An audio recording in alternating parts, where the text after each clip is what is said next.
Hello, grade 12s. Welcome back to the channel, Science Therapy, hosted by the one and only science therapist, Oabudewa Sos Ugobela Maths. And without any further ado, let's look at these questions that we have here.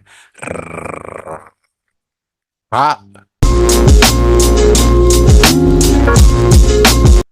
Okay, so in today's lesson, we're going to be looking at a full paper, which is your Mpumalanga Mathematics Paper 1, September 2024, prelim paper, which was written for 150 marks, and the time was 3 hours. So it just has been written recently, and then we're just going to be using that as our practice and preparation towards our final exam. So without any further ado, let's just get right to it. Question number 1. So question number 1 says solve for x, and then we have 2 minus x in bracket, and then x plus 3 in another bracket is equals to 0. Now we know how to solve this kind of questions. When you are given this, guys, please put it in the back of your mind that you do not have to foil here. Everything is already in standard form. So this is the part whereby you need to take the content of each bracket and equate it to 0. So here you will say 2 minus x is equals to 0, or x plus 3 is equals to 0. Then you start solving for x. Obviously, if you were to take this negative x over to this side, you'll have 2 is equals to x. And then here, if you were to take this positive 3 over to that side, you have negative 3, which this one you can write it in a correct manner as x is equals to 2. And then you have or x is equals to negative 3. So for 2 marks, they're going to mark these two solutions here. So x is equals to 2 and x is equals to negative 3. And then that's just how you're supposed to tackle that. So that was 1.1.1. And then let's go to 1.1.2. We are given 3x squared minus 4x is equals to 5. So normally with this type of question, they then write here, round off to at least 2 decimal places. So, but then looking at this, we can tell that if we are to bring the 5 here, remember, the first thing that you always need to do is make sure that it is in standard form before you can try to factorize, right? Now, if you were trying to factorize this, you would see that you don't have any factors that would give you 5 and then 4 here in the middle term. So this is the kind of question where you have to solve it using your quadratic formula. So it's a pity that they did not say round off to at least 2 decimal places so that it can be a hint to you. But then your A is 3, and then your B is negative 4, and C is equals to negative 5.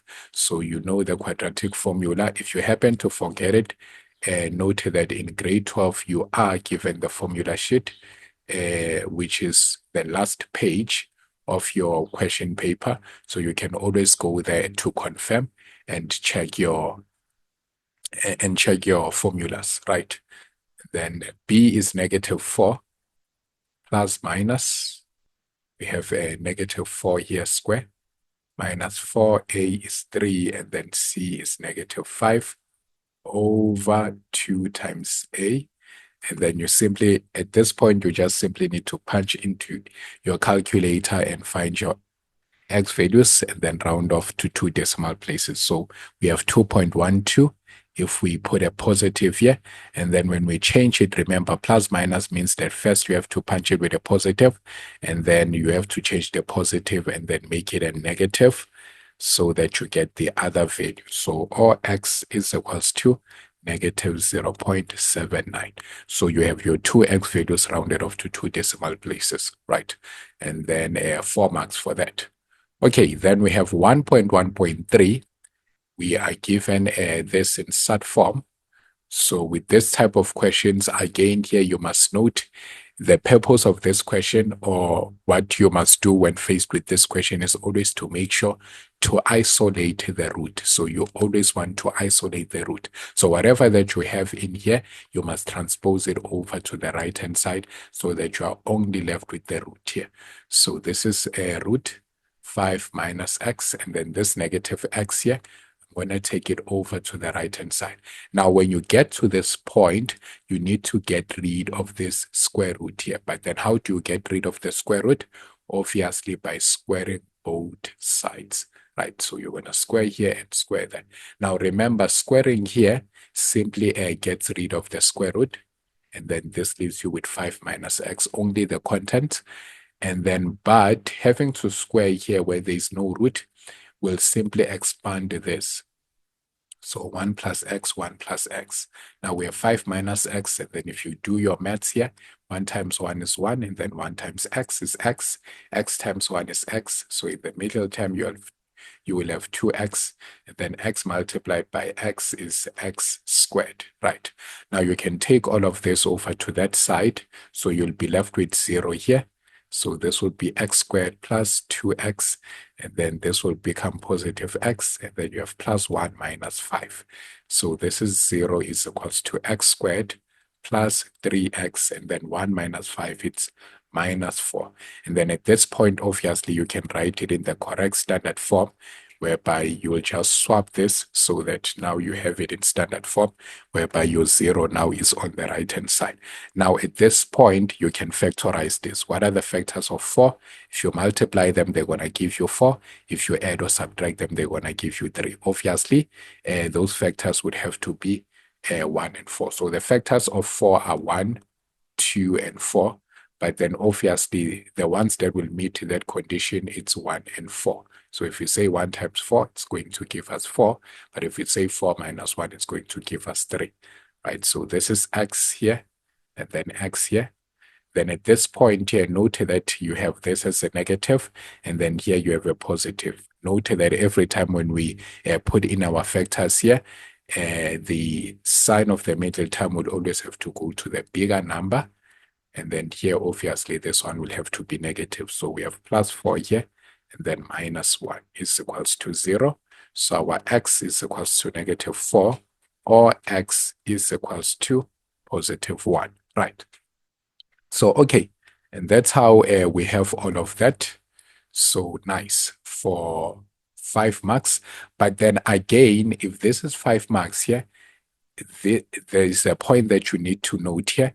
You must always test your two x values to see if they still gonna give you the correct answer here. So what you're trying to prove is that the left-hand side will be equal to the right-hand side. In most of the cases when dealing with this question that are in SAT form, you find that one of the values do not satisfy the equation. So you need to go back and check if both these equations really satisfy the equation. So obviously here, if you substitute your x, you are expecting your answer here to be 1. So we can start with negative 4. If we were to substitute negative 4 here, you'd say 5 minus negative 4, and then minus negative 4. Now this here will give you positive 9, which is square root of 9 is 3, but the negative and negative is positive. So you have 3 plus 4, this will give us 7, which is definitely not 1. Right, so negative 4 is not producing the desirable value or answer there. So that means we should cancel it out, because now the left-hand side is not equal to the right-hand side. So that means if x is equals to negative 4, this will not be an equation. Okay, then we have to prove using 1. If we say 5 minus 1, and then a minus 1 here, 5 minus 1 will give us 4, and then square root of 4 is 2. So if we say 2 minus 1, this is giving us 1. So that means in this case, the left-hand side is equals to the right-hand side. So x is equals to 1 is a valid value for x, but then x is equals to negative 4 is not a valid value, right? So, okay. Then once you cancel out this one, that's where you get the 5th mark. So there's also a mark for having to cancel out one of those values there. Okay, so now we have 1.1.4, which is an inequality question. So this is x, and then x minus 5. less than 0. At this point, again, we can see that this is similar to 1.1.1 in the fact that here, again, you also do not have to multiply inside the brackets because this is already in standard form. The number that we have in here is a 0. So that means what we can just do here is simply get our critical values. So in getting our critical values, think of this as if this is an equal, right? So if that was x and then bracket x minus 5 is equals to 0, the way you'd be solving this equation is simply by saying x is equals to 0 or x minus 5 is equals to 0. Then this will give you x is equals to 5. So in a way, you are solving this and then just simply taking your values here. So we don't want to see you solving all of this. So you will do it on the side or on a piece of paper. Then what we want you to write here is just the values that you find. So your critical value starting from the minimum value is 0, and then the maximum value being 5. Now you will remember from watching my videos on algebra that I did mention that if you want to know whether your solution should be this one, whereby you have x greater than the minimum value but x less than the maximum value, or if your answer should be like this, where x is less than the minimum value or x is greater than the maximum value, you should look at the sign that you are given from the question. Right, so please note this. If your sign is facing this direction, right, always note that your answer will be like this, right? So it will be mean here, x, and then max, right? So your inequality sign will face that direction, whereby this means that the critical values are inclusive, right? So that means it is within the critical values, meant to say. So the values that you are looking for are within the critical values. And then if you have your sign from the question facing that side, right? Facing that side, then you are most likely to get your answer as x less than the minimum value or x greater than the maximum value, right? So this, of course, is depending on the fact that you don't have any negative to divide by that will change the original sign there, right? So if your sign throughout the question remains like this, less than 0 like that, then that means your answer should be like this, right?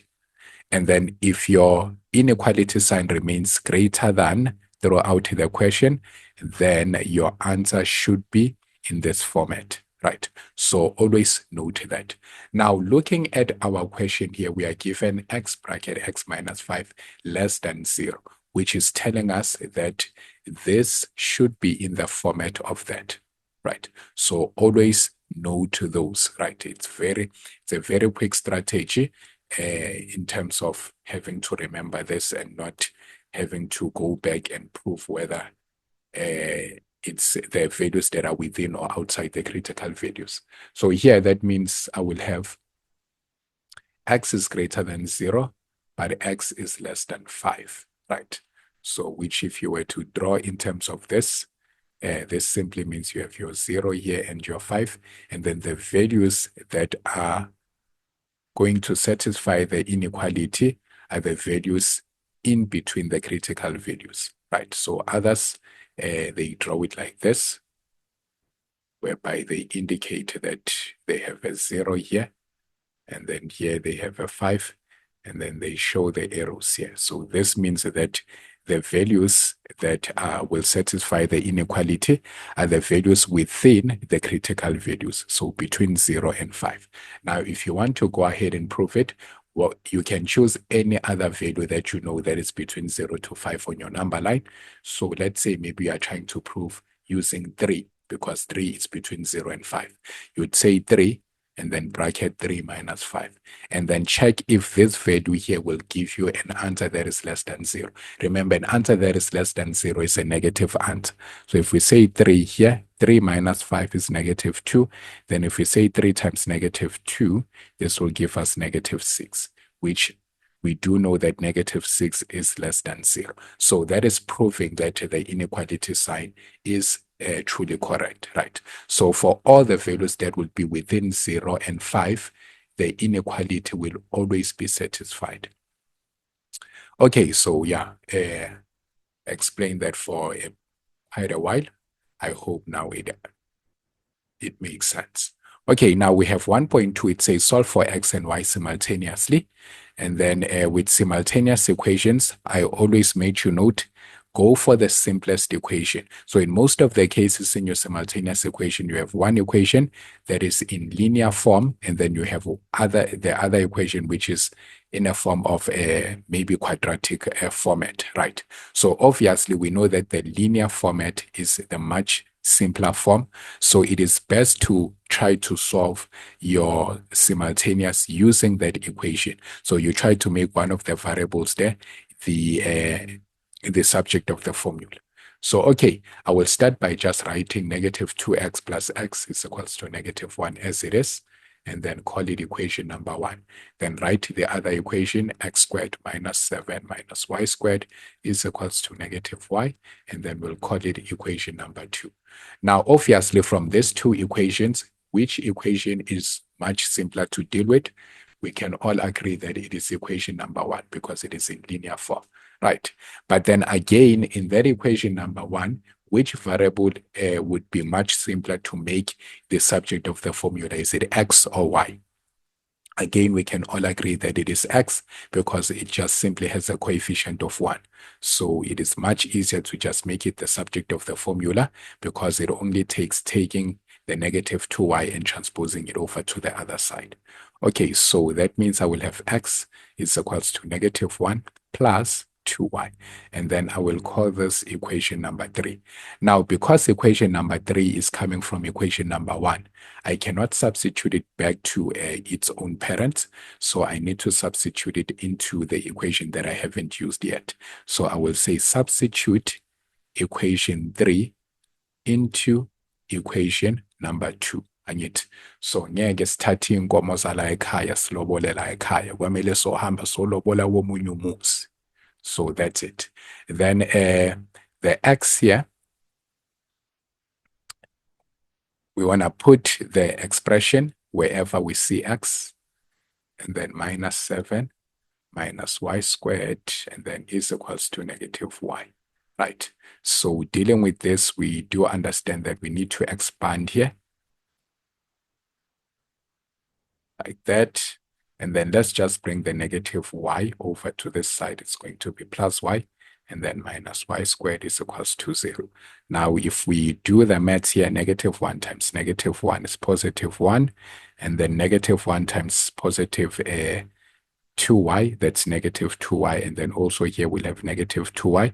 So middle term will be negative 4y, and then plus 2y times 2y, that's 4y squared. And then minus 7 plus y minus y squared is equals to 0. Now let's collect our like terms. So we have our like terms here. There we go. And then also like terms, like terms. So this will give us 4y squared minus y squared. This will be 3y squared. Negative 4y plus y, this will be negative 3y. And then now we have 1 minus 7. This will give us negative 6 is equals to 0. Now at this point, we can see that every number in here is divisible by 3. So let's divide 3 throughout by 3. This will give us y squared minus y minus 2 is equals to 0, right? So I divided both sides by 3. Divided both sides by 3. Okay, so this here, we can now factorize it. So it will be y minus 1, or minus 2, okay. So minus 2, and then y plus 1 is equals to 0. So y is equals to 2, or y is equals to negative 1. So now we have found two y values. That means we can now go back to equation number 3 and try to find the corresponding x values. So for each y value here, we are going to get the x value associated with it. So here, for y is equals to 2, x will be equals to negative 1 plus 2, and then multiplied by 2. So where there is y, I'm now substituting by 2. So this will give me negative 1 plus 4. It's going to be positive 3. And then for y is equals to negative 1. This will be x is equals to negative 1 plus 2 times negative 1. And then it's going to give me negative 3. So that means the coordinates here are 3 is to 2, and then also negative 3 is to negative 1. Right. So that's all you were supposed to do in trying to solve your simultaneous equation for 6 marks. So only thing that you should be careful with when it comes to simultaneous is your signs. So make sure that everything that you substitute is in the correct sign, and then when you multiply or factorize there, make sure that you do everything correctly, right? Okay, so 6 marks in the bag. And then we have the final question, which is says, this is your nature of roots. It says, prove that the roots of the following equation are non-real for all real values of a and b, where a is not equals to 0 and b is not equals to 0. Now, okay, quick crash course before we get to this. We know that if the discriminant is equals to 0, we have real but equal roots, right? So this is where you have something like this in your parabola. So you have 2 real roots that are equal, right? So they are also rational. But then if you have a greater than 0, your roots are real, but they are unequal. So this is where in your functions you have something like this, your parabola. So these are 2 distinct roots, right? 2 unequal roots. And then if your discriminant is less than 0, this is where you have non-real roots. So this is where your graph is just floating like this. So it does not have any x-intercept. So here we are looking for a case whereby if we are going to solve this, this will be just floating here. Your discriminant will be less than 0. But then all of this, what is the discriminant? If you have the quadratic equation like this, when we talk about the discriminant, we are talking about the content of the square root. So this here determines the nature of the square root. Before we know the x values here, just by determining this, just by seeing how this behaves here, we can predict the type of roots that we're going to have, or the type of x-intercepts that we are going to have. So this here is what we refer to as the discriminant. So it tells us the nature of the roots, whether the roots will be equal or the roots will be unequal, or there simply will be no roots. Okay, so when we have this, we are given the condition that this has to be non-real. But then all of this corresponds to the quadratic equation. So the nature of roots is to determine the roots of a quadratic equation or a parabola function, right? Now, we are given this in this format here, which we can see that it matches this format exactly here. So if we are to check, we have a squared and then x squared plus a b and then x plus b squared. Now, if we are to check here, whenever we are looking for the value of a, we are simply looking for the coefficient of x squared. Now, in this case, what is the coefficient of x squared? The coefficient of x squared is simply a squared. And then, what is the coefficient of x? When we are looking for b, we are simply looking for the coefficient of x, right? What is the coefficient of x? It's the whole of ab here. So it has to be the one in this position before x. So that means your b is the whole of ab, and then your a is your a squared. Now, what is the constant c? In this case, given this format, we can see that our c value will be b squared. So that means in our discriminant, this is what we are going to have.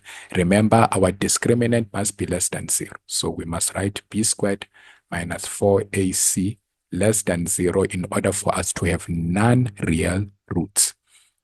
Now, what is b? According to this equation that we are given, b, in the position of b, we have ab and then square. What is a? According to this equation that we are given, in position a, we have a squared. And then what is c? According to this equation that we are given, in position c, we have b squared. And then less than 0. Now this here will give us a squared, b squared, minus 4a squared, b squared, which from here we can all tell that this is, these are like terms. So this is similar to saying 1 minus 4, which will give us negative 3a squared b squared less than 0, right? So again, we can see our discriminant here being negative, right? Now they're saying prove that the roots of the following equation are non-real for all real values of a and b. So we must prove that this will always be a negative. Remember, in order for this to be non-real, the discriminant will always have to be negative, right?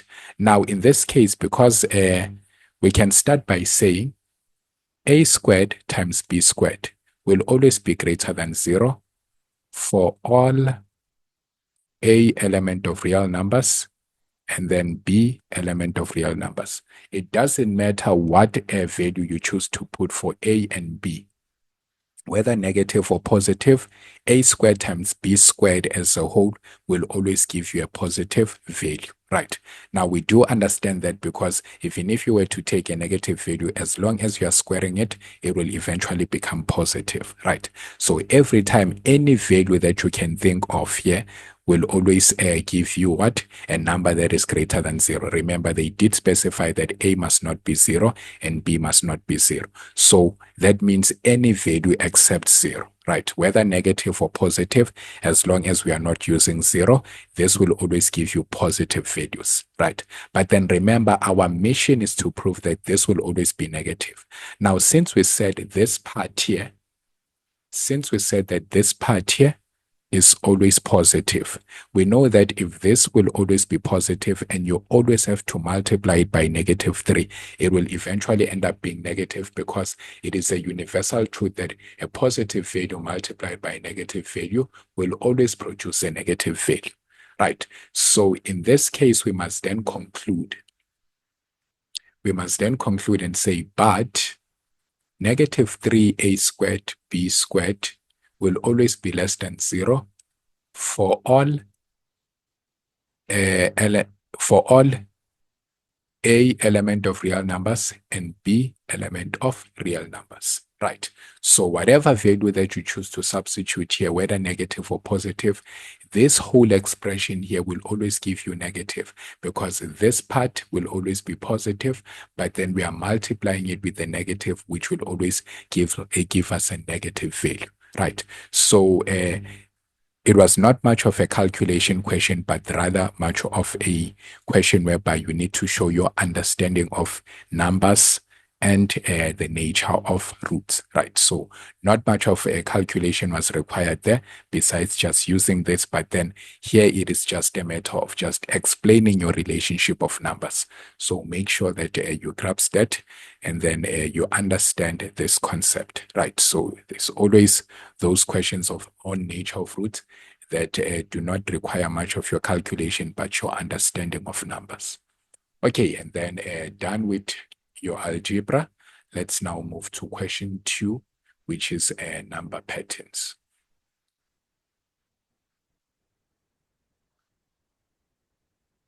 Okay, so question 2 says consider the following quadratic sequence. We have 6x, 26, 45y, and so forth. So determine the value of x and y. So note that they said that this is a quadratic equation. So with that quadratic equation, we know that we have the first difference and also the second difference. So first difference, we can find it by saying t2 minus t1, which this will give us x minus 6. And then here we'll have 26 minus x. And then here 45 minus 26. So 45 minus 26 will give us 19. And then here we'll have y minus 45, right? Now, if we continue here, this is supposed to give us, for the second difference, it's 26 minus x minus 6. And then here it's supposed to be 19 minus 26 minus x. Note that every time I'm subtracting an expression, I put it inside the brackets, right? So always note that every time you're subtracting an expression, you need to put it inside the brackets. So here we have y minus 45 minus 19, right? Which will give us whatever there.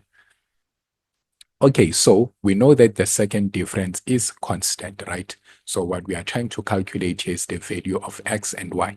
If we want the value of x, we can simply take this here equal to that, because the second difference is constant. In a quadratic equation, we say the second difference is constant. So therefore, we can say 26 minus x minus 6 is equals to 19 minus 26 minus x, right?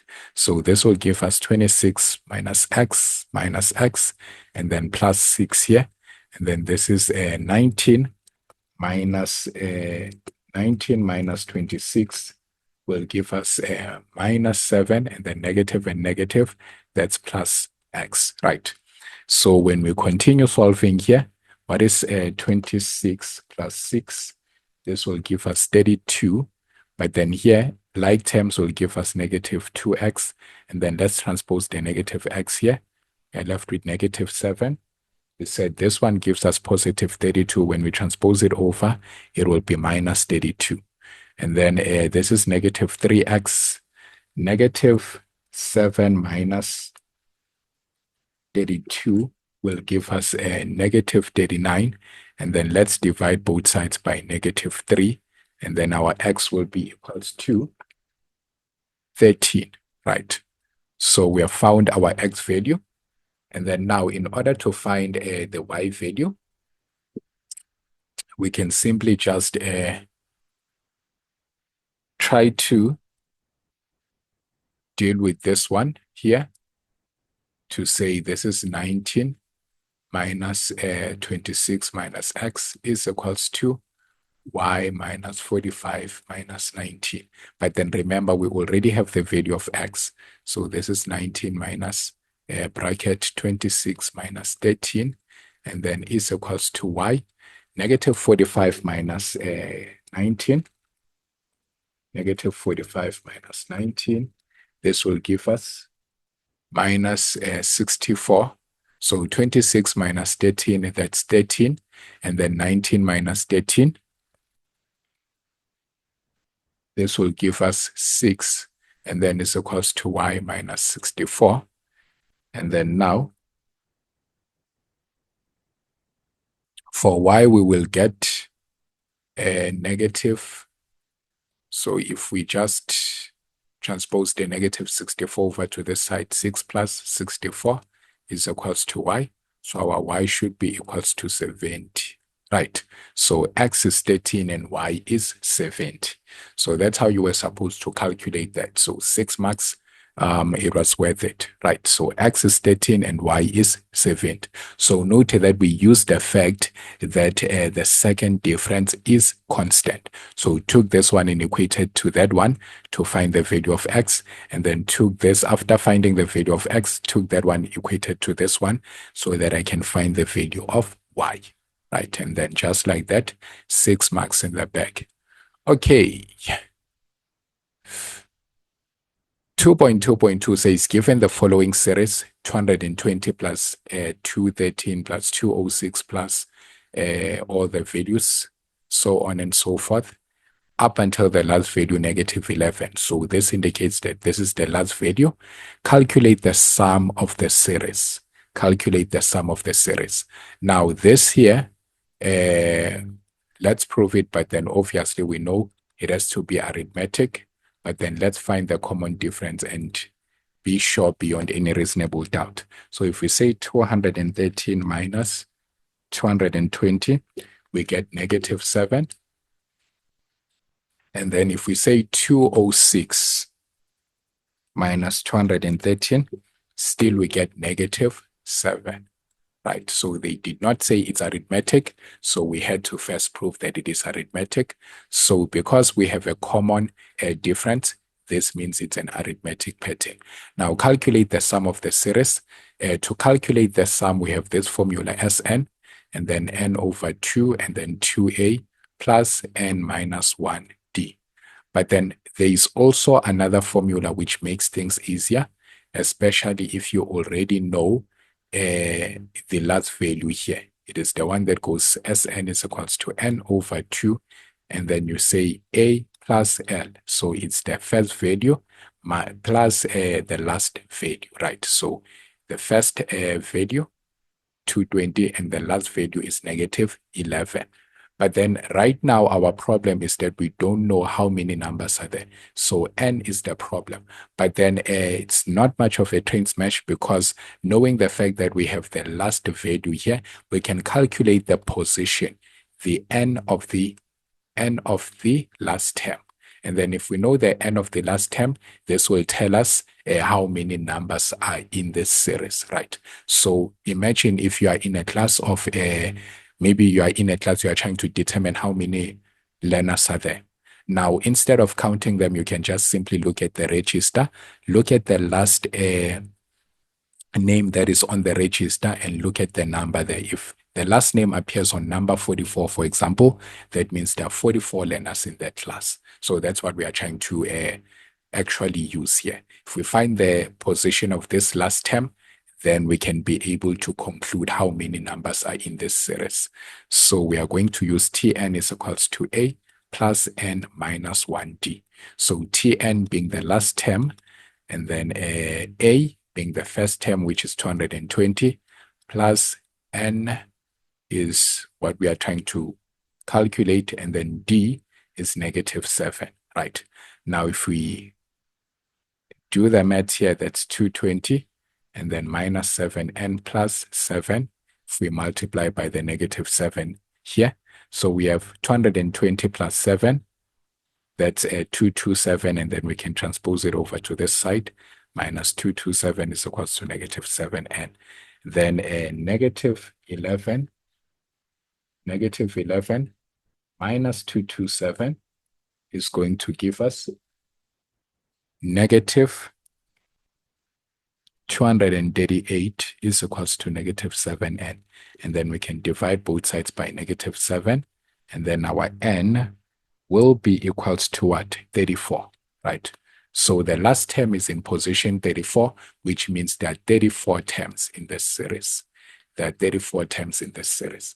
But then we are not done. Remember, what we are trying to calculate is the sum of the series. So now that we know the n, we can go back to this formula here to say this is Sn. And then now this formula does not appear in your formula sheet. So if you are in a position whereby you don't remember this, it is best to just use this one. So both these equations will give you the same answer. This is just a convenient formula, but then it is not any different from using this one. So this is 34 over 2, and then your A is 220 plus negative 11, and then you simply just grab your calculator and punch all of that into your calculator. You will get 3,553, right? Which is the same answer you'd get even if you were to substitute here. You'd put your 34 here, and then your A would be 220 here, and then you'd have your 34 again, and then your D is negative 7. Then simply punch that into your calculator. Okay, then nice.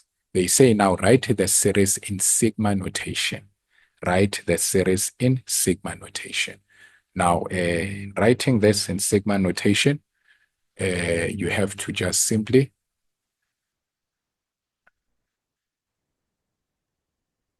say n here. So n will be starting. So most of the time we just start with our n at position number 1. And then because we have found that the number of values are in here are 34, so that's n from 1 all the way to term 34. And then what we should have here is the Tn of the formula, so the general term of the formula. So we were given that it is negative 7n plus, when we calculated, right? So again, we can prove it a plus n minus 1d. So that's what we are putting in there. Our a is 220 plus n minus 1, and then d is negative 7. So this is negative 7n, and then plus 220 plus 7. So negative 7n plus 227. So that's what you put here. So that's writing in sigma notation. So you simply just leave it like that. So this is sigma notation. Your n is running from 1 all the way to term 34, and then using this general term. Okay, 2.3 says a ball is dropped from a height of 15 meters. It bounces back and loses 10% of its previous height on each bounce. Show that the total distance the ball will bounce cannot exceed 290 meters, right? So I have to admit that this question was a bit confusing to me at first when I saw it, but then I got to understand it, right? So note that here they're saying that this was dropped at a height of 15 meters, right? So this is your ball here, dropped, so more like a vertical projectile, and then it's dropped, right? So obviously here we are to calculate the distance, right? So we know that distance is the total path that has been covered. So going down, it goes 15 meters, right? And then reaches the ground. Obviously, when it bounces here, the collision is inelastic. So sorry for those ones that are not doing physical sciences. So, okay, the ball bounces up, loses 10% of its previous height. So obviously we have to calculate 10% off here. And then if we say 15 multiplied by 10 over 100, then that's 15 times 10%. This is going to give us 1.5. But then it loses that 10%, so that's 15 minus 1.5.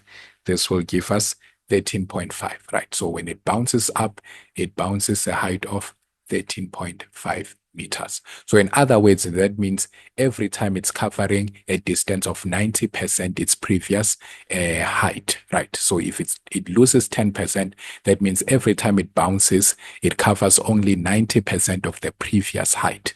Let's understand that. It covers 90% of its previous height. So that means our R here would have to be 90%, which is 0.9.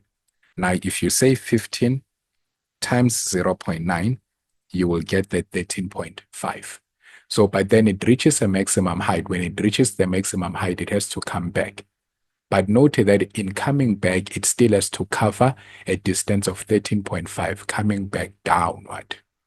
And then after here, touches the ground, bounces back up. When it bounces back up, it only reaches 90% of its previous height. So you take that 13.5 and multiply it by 0.9. And then now you get 12.15 meters. And then it reaches that maximum height. But then again, after reaching that maximum height, it has to cover the same distance going downward. So that's 12.5 meters.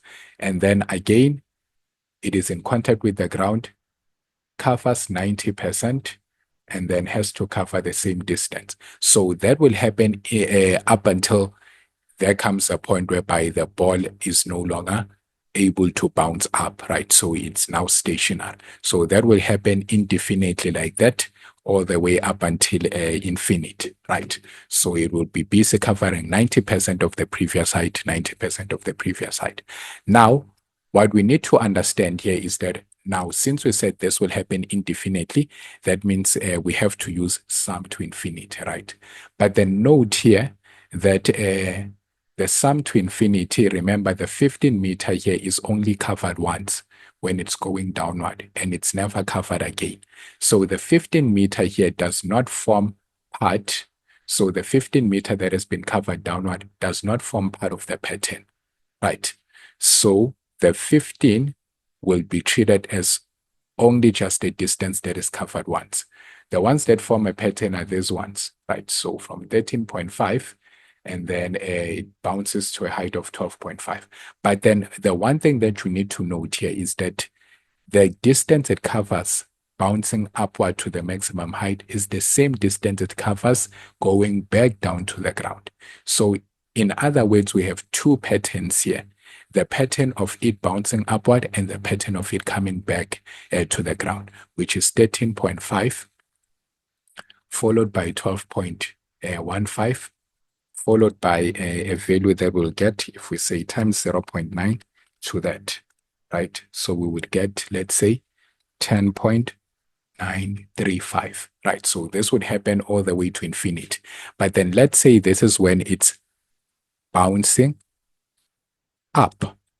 And then this is when it's coming down.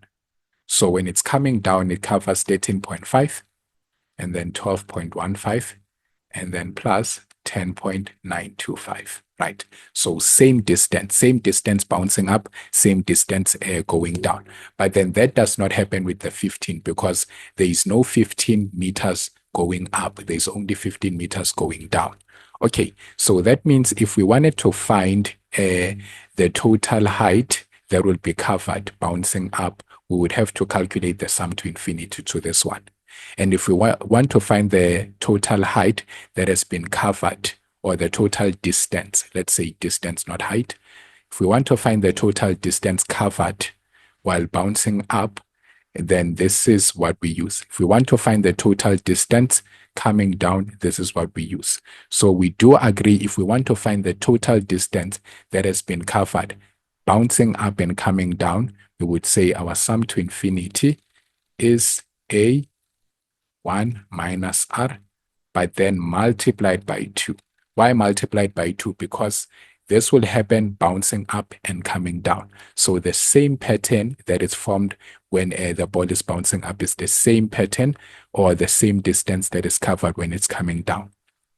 So, okay, the A here will start from 13.5 and then 1 minus the R is 0.9. So every time it covers 90% of the previous distance.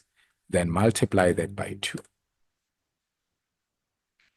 Okay, so quick, let's punch that into our calculator. We get 13.5 over 1 minus 0.9, and then multiply that by 2. So this will give us 270 meters. But then we must not forget the 15 meter that it covered going down, right, initially. So we want to say the 270 meter plus that 15 meter that it covered initially. And then this is going to give us 285 meters. So this will be the total distance that will be covered by the ball, right? So from the moment it is dropped down from the height of 15 meters all the way to infinity up until it is no longer able to bounce back up, right? So this is 285 meters. And then let's check, it does not exceed 290 meters, right? So 285 meters is less than 290 meters, right? So I hope the breakdown makes sense here, right? So note that we had the sum to infinity for bouncing up and the sum to infinity for coming down. But then the 15 meter there was not part of the pattern.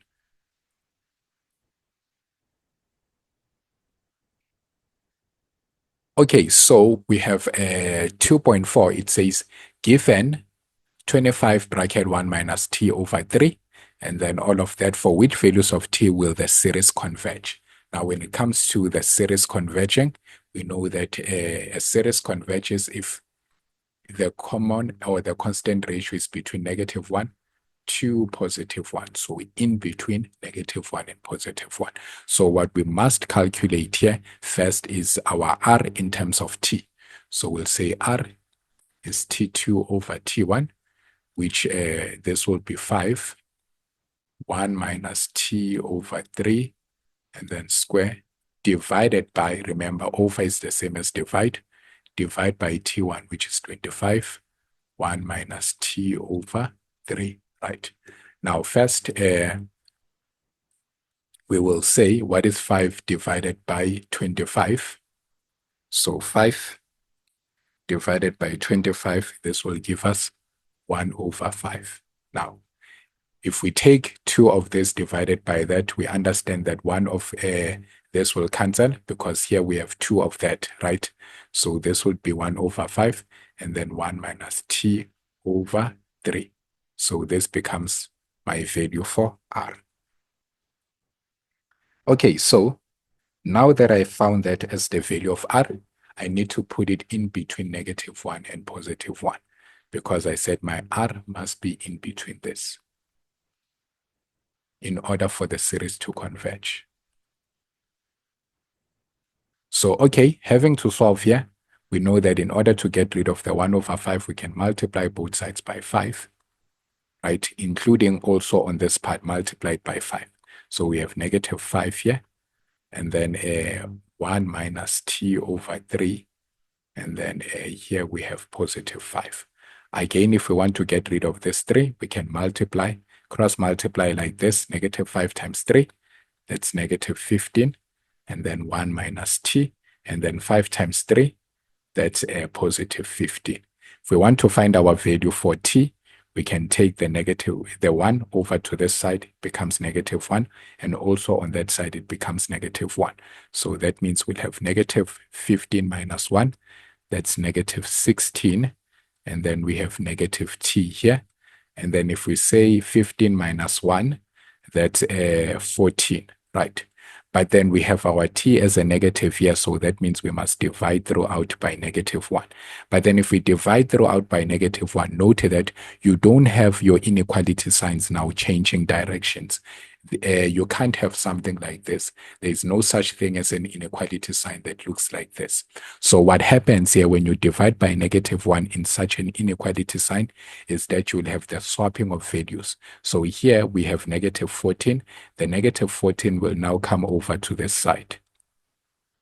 And then here, this will be +16. So the +16 comes over to this side, right? So note that. A lot of you just change your signs and they become like this, which is completely incorrect. So note that there's only a swapping of the values there. And then this is what you end up having. So T is greater than -14, but T is less than 16. Remember, again, you must always have the minimum value this side and the maximum value that side, which is why there's a swapping of the numbers there.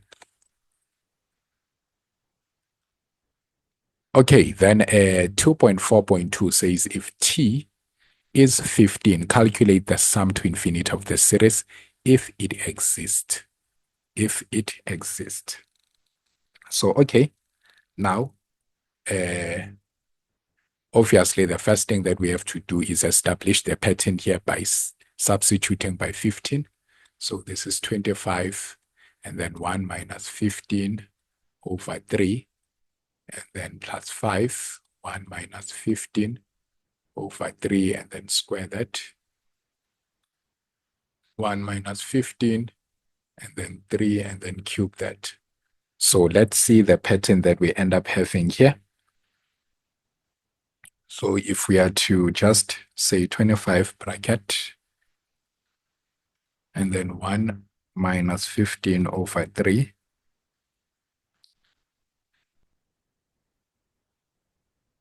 this will give us -350 over 3, right?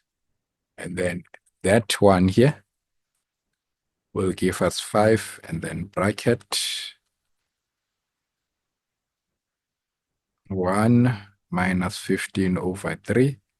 And then if you square that, it's supposed to give us 980 over 9.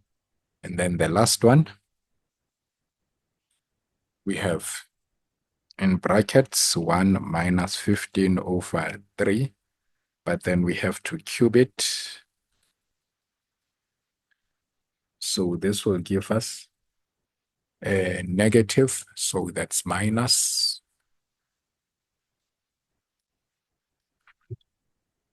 So that's minus 2,744 over 27. Now remember, we do have an expression of R from the previous question. We said our R was 1 over 5, and then 1 minus 15. So this was 1 minus t. So the expression was 1 minus t over 3, right? Now, because we know that our t is 15, we can then put 15 here. And then try to punch this into our calculator. We find our R as negative 14 over 15. Now, for the fact that we do have R, that means our Sn exists, right? So we do have the pattern here. We do have the series. Now, to calculate the sum to infinity, it's just simply A over 1 minus R. Our A, we already have it here. So if you want to confirm if your R is still correct, you can still use this. You can say 980 divided by 9. 980 over 9 divided by negative 350 over 3, still you're going to get that. Even if you say negative 2,744 over 27 divided by 980 over 9, you're still going to get that. So your A is negative 350 over 3 all over 1 minus negative 14 over 15. Now, if you grab your calculator and punch all of that into your calculator, you are supposed to get negative 1,750 over 29. Right. So that's it. That's your sum to infinity there. So yeah, the question had a lot of fractions, but then, when it comes to fractions, you just have to be careful in the way you punch your calculator. Make sure that you punch your calculator correctly so that you'll end up with the correct answer. Right, then we have 2.5. It says the sum of the first n terms of a sequence is Sn is equals to 2 to the exponent of n minus 5 plus 3. Determine the 70th term. Leave your answer in the form ab to the exponent of p, where a, b, and p are all integers. So they have to be all integers. Right, note that. Okay, so let's start with this. We know that S1 is equals to T1, right? The sum of the first term is equals to term 1. And then if we want the sum of the first two terms, we'd have to say T1 plus T2. If we want the sum of the first three terms, we'd have to say T1 plus T2 plus T3, right? We know that. Okay, suppose that we want term 3. We don't have term 3. We would make T3 the subject of the formula, right? And then we'd say this is S2 minus T1. Okay, let's say minus the sum of T1 plus T2, right? So I simply just combine this one and then subtracted them. Now, but then we know that T1 plus T2 is equals to S2. So that means, in other words, to find T3, I would have to say this is S3 minus S2, right? So this is the rule when it comes to finding the term if we are given the sum, right? So that means from this, we can come up with the formula that says every time we are looking for the nth term or the Tn of a particular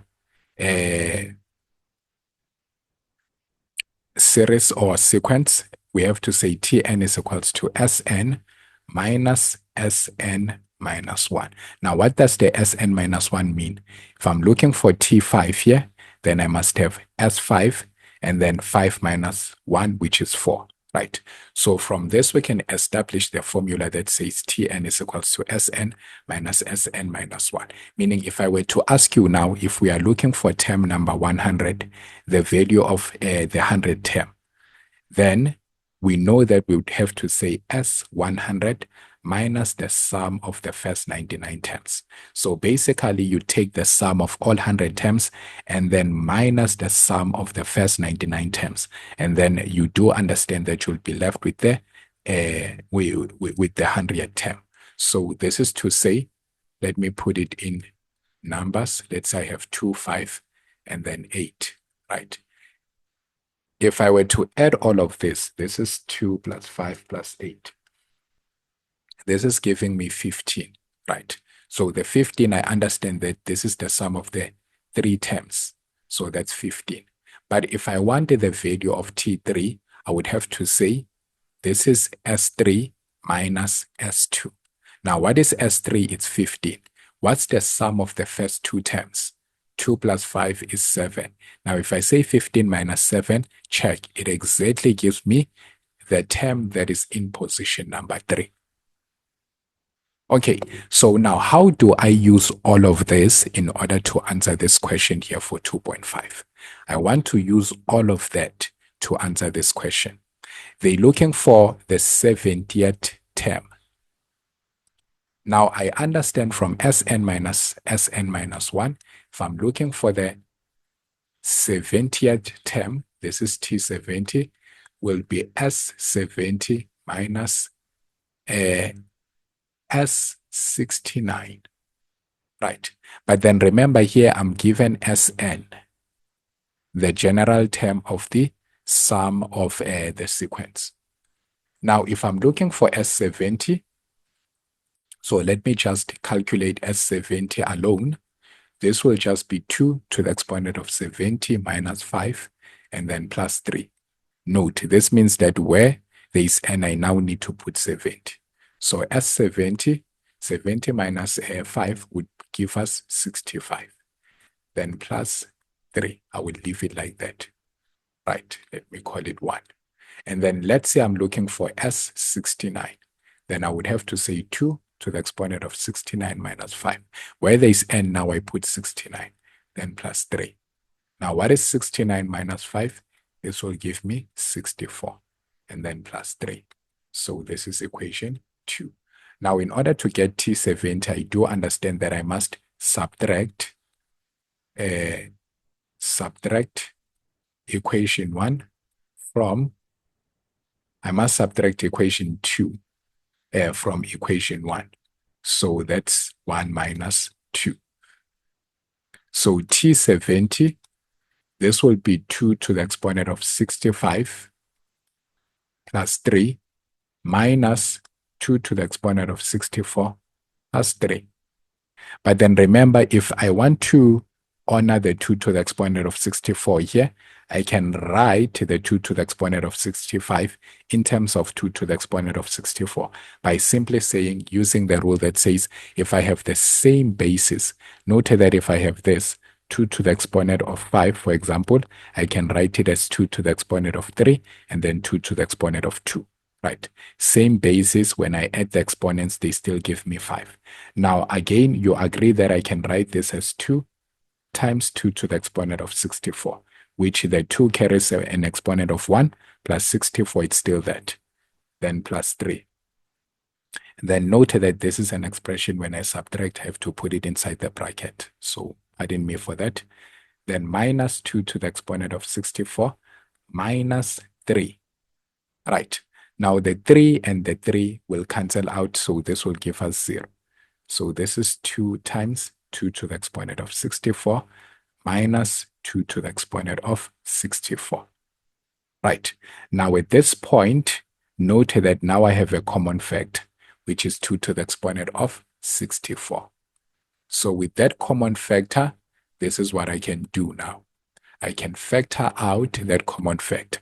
So factor out 2 to the exponent of 64. For here, we'll only be left with 2. When I factor out here, I'm only left with 1. Right. So what is 2 minus 1? It's 1. So I'm going to write the 1 in front here and then say times 2 to the exponent of 64. Reason I'm writing it like this is because I want it to be in this format. So note now, this is now in that format, AB to the exponent of P. It's 1, 2 to the exponent of 64, which means your A is 1, your B is 2, and then your P is 64. And that's how you were supposed to tackle that question. So nice, nice. So pay attention to how I did that. So it was just a matter of using your laws of exponents in order to find the solution there. So, okay, let's now proceed to the next question.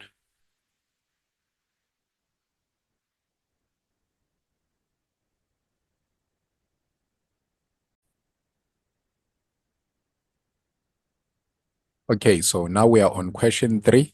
We have this hyperbola function along with an exponential function.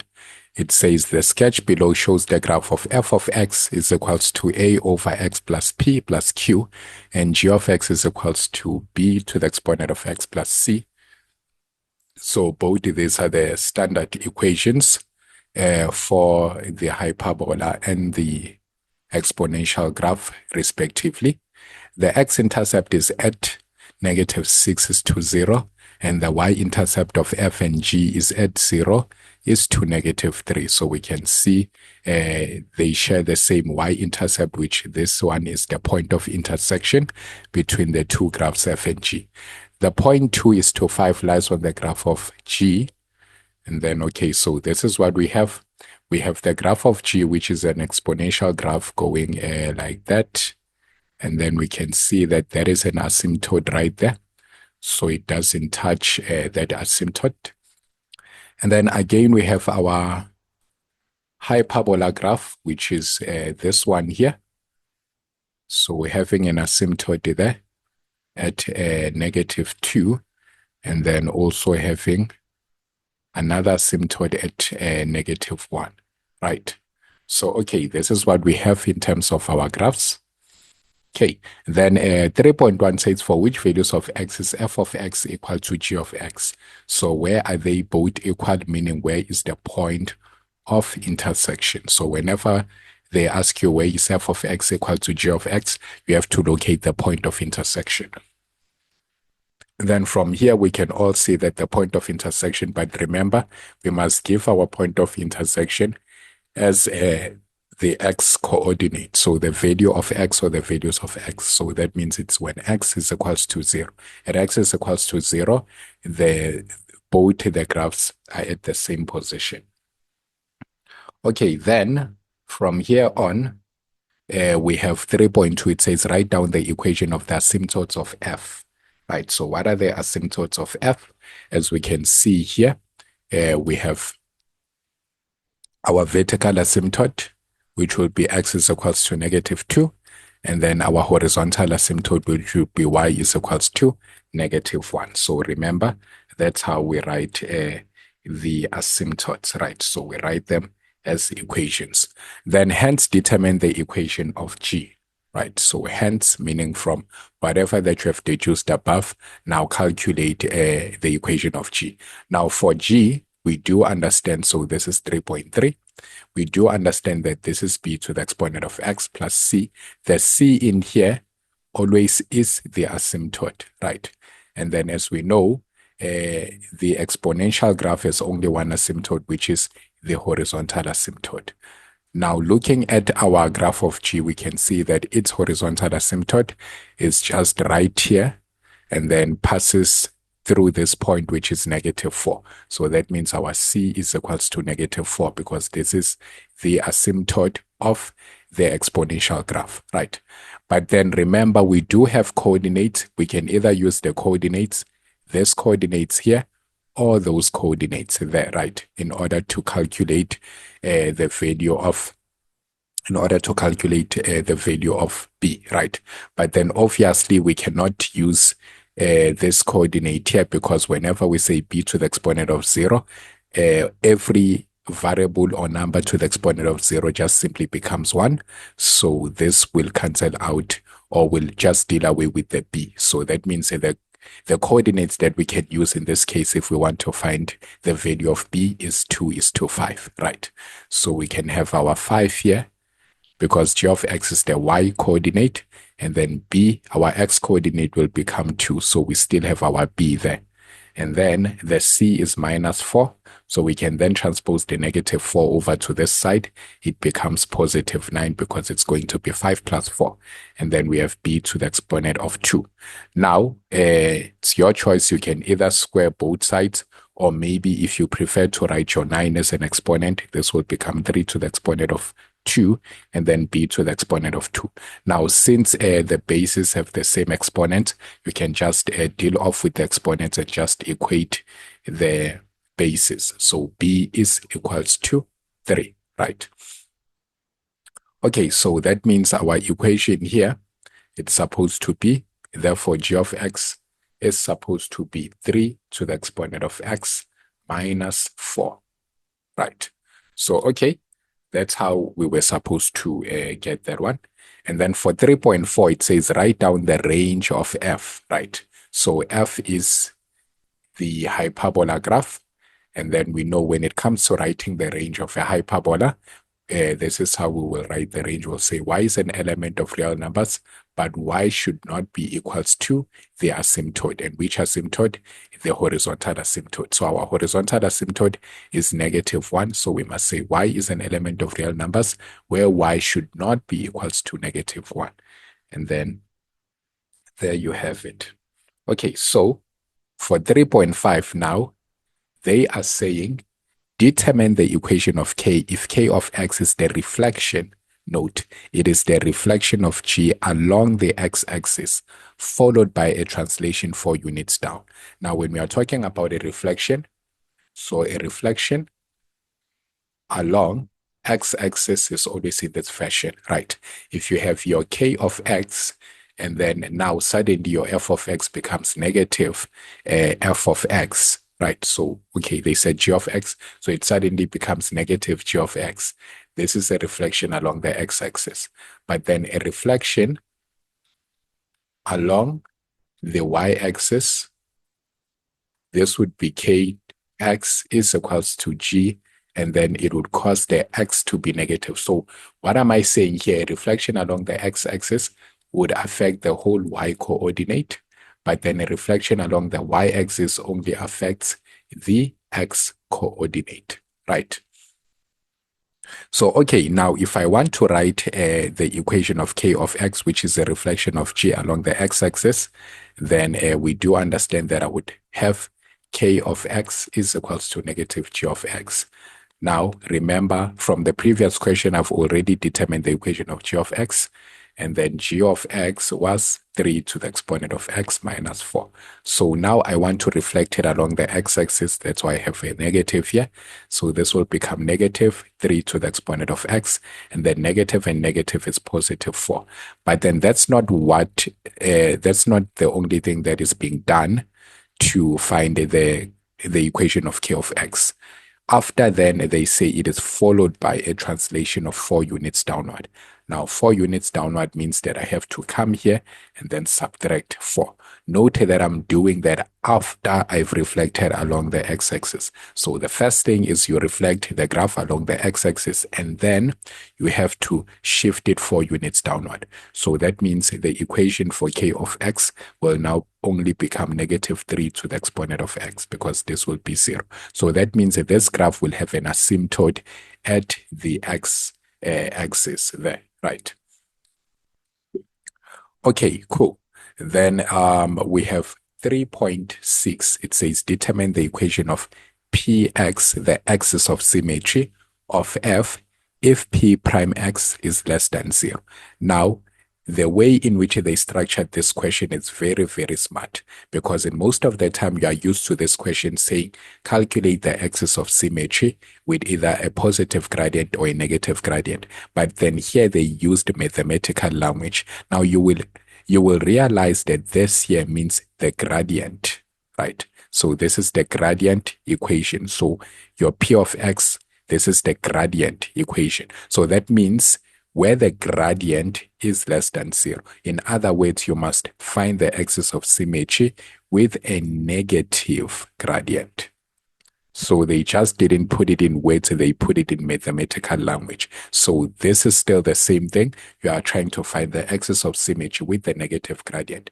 And if you can still remember, I said if you are to use the bus method, you have your A, and then here, this is x. Remember, p is for your vertical asymptote. So since we have negative here 2, I must write it here as +2. And then this one, we write it as it is, which is -1. Now, if we want the axis of symmetry with the negative gradient, with the bus method, we already know that we must take this.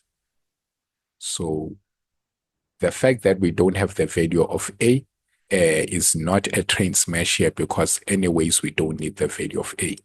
So this here, you must remember, if we are looking for the one with the negative gradient, we put these ones inside the bracket and then have our negative here. Now we want to change our f of x and write it as y. And then this is going to be negative x plus 2 and then minus 1. So the equation of the axis of symmetry with the negative gradient will now be negative x minus 2 minus 1, which if we write it in terms of px, this is px is equals to negative x minus 3. And then that's how we were supposed to have that.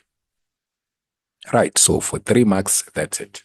Okay, now 3.7 says for which values of x is x times g prime x greater or equal to 0. Again, we have another use of mathematical language.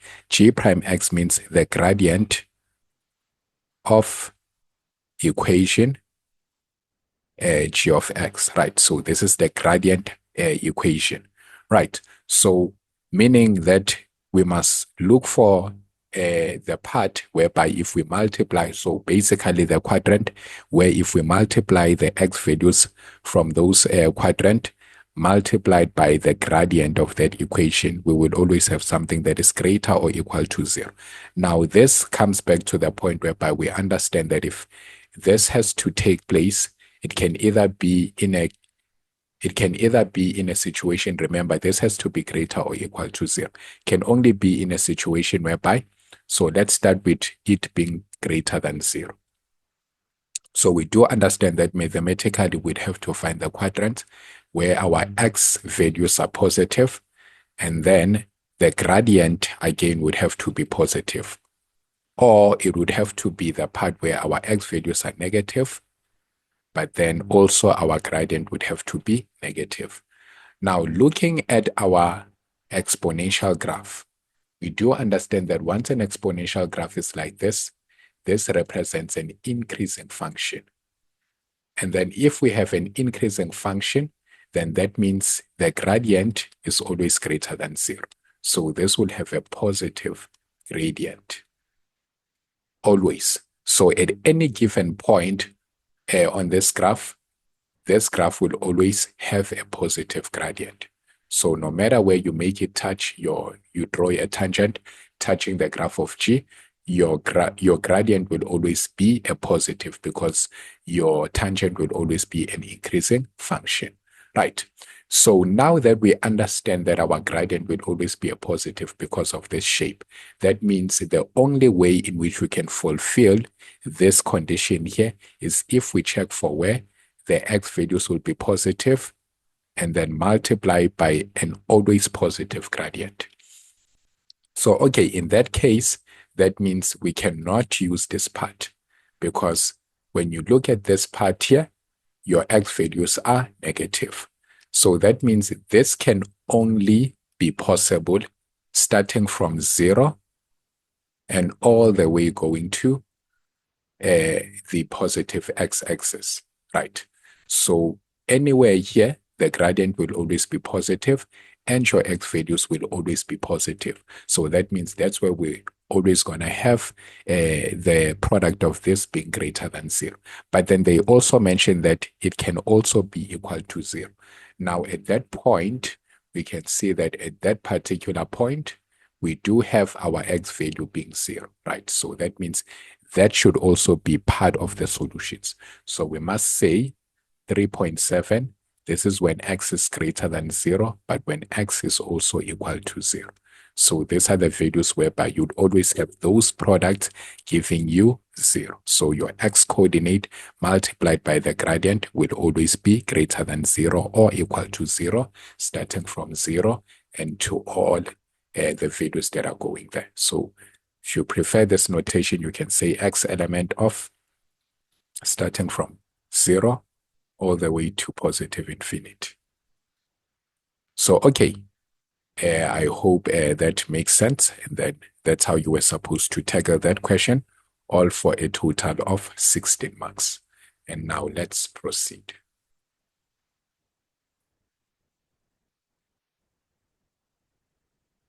Okay, so now we have a parabola graph along with our linear function, straight line equation, or straight line graph.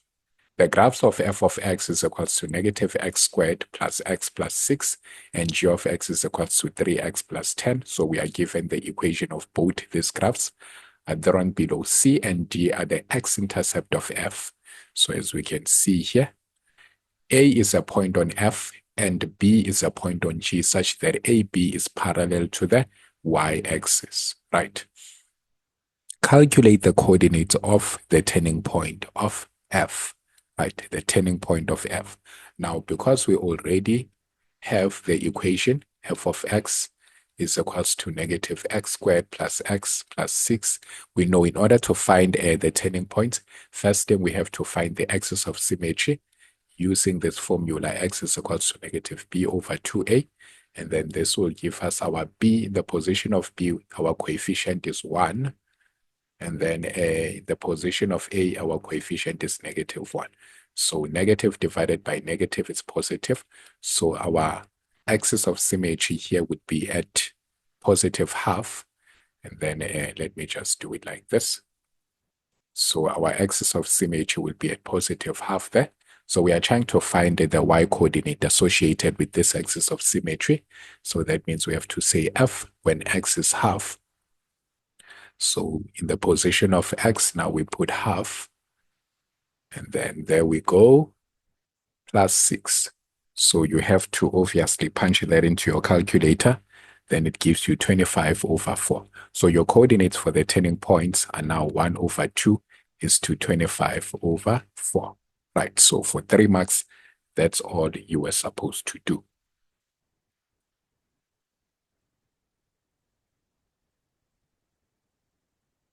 Okay, then let's now proceed. They say calculate the distance of CD. Calculate the distance of CD. So now that we have our half here, we do understand in order to calculate the distance of CD, we need the coordinates of C and D. So we can find that by simply calculating the x-intercepts here, because we do understand that C and D are the x-intercepts. So we'll say negative x squared plus x plus 6 is equals to 0. If we divide throughout by negative 1, we'll have x squared minus 6 is equals to 0. Then we can factorize x minus 3, and then x plus 2 is equals to 0. So this will give us x is equals to 3, or x is equals to negative 2. Based on your knowledge, or on your knowledge of Cartesian plane, we do understand that the coordinates of C would have to be negative 2 is to 0. And then the coordinates for D would have to be 3 is to 0, because it's on the positive x-axis and C is on the negative x-axis. But then note that between C and D, this is a horizontal line. And once you have a horizontal line, it's not necessary for you to use the distance formula. What you can just do is take the x-coordinate on the right minus the x-coordinate on the left, right? So you will find the distance. CD, you will just take the coordinate of D minus the coordinate of C. X-coordinate of D minus x-coordinate of C. So left minus right. So 3 minus negative 2, this will give me 5 units. So that's it. That's the distance in between. Okay, so 4.4 says calculate the smallest distance of AB between F and G, right? The smallest distance. Now that means if they say the smallest distance, that means A and B is not necessarily this distance only. So it can be anywhere as long as it's a vertical line between graph F and G. So this can also be A and B. So we are trying to find where we'll have the smallest distance, right? Where we will have the smallest distance between the graph of F and the graph of G. So A and B is not necessarily here only. Then, okay, now calculate the smallest distance of AB between F and G. Now, to calculate this question, you'd have to say, let me make an example. Let's say here you were given the coordinates. Let's say there were 3:9, and then here you had 3:-2, for example. If you wanted the distance between A and B, then we know that what you would do is you'd say top minus bottom. So the y coordinated B minus the y coordinated A, right? Top minus bottom. And then obviously you would not have to consider your x coordinates because both of these points have the same x coordinate. So you'd have to find the vertical distance between. So you'd have to say 9 minus -2, and this would give you 11.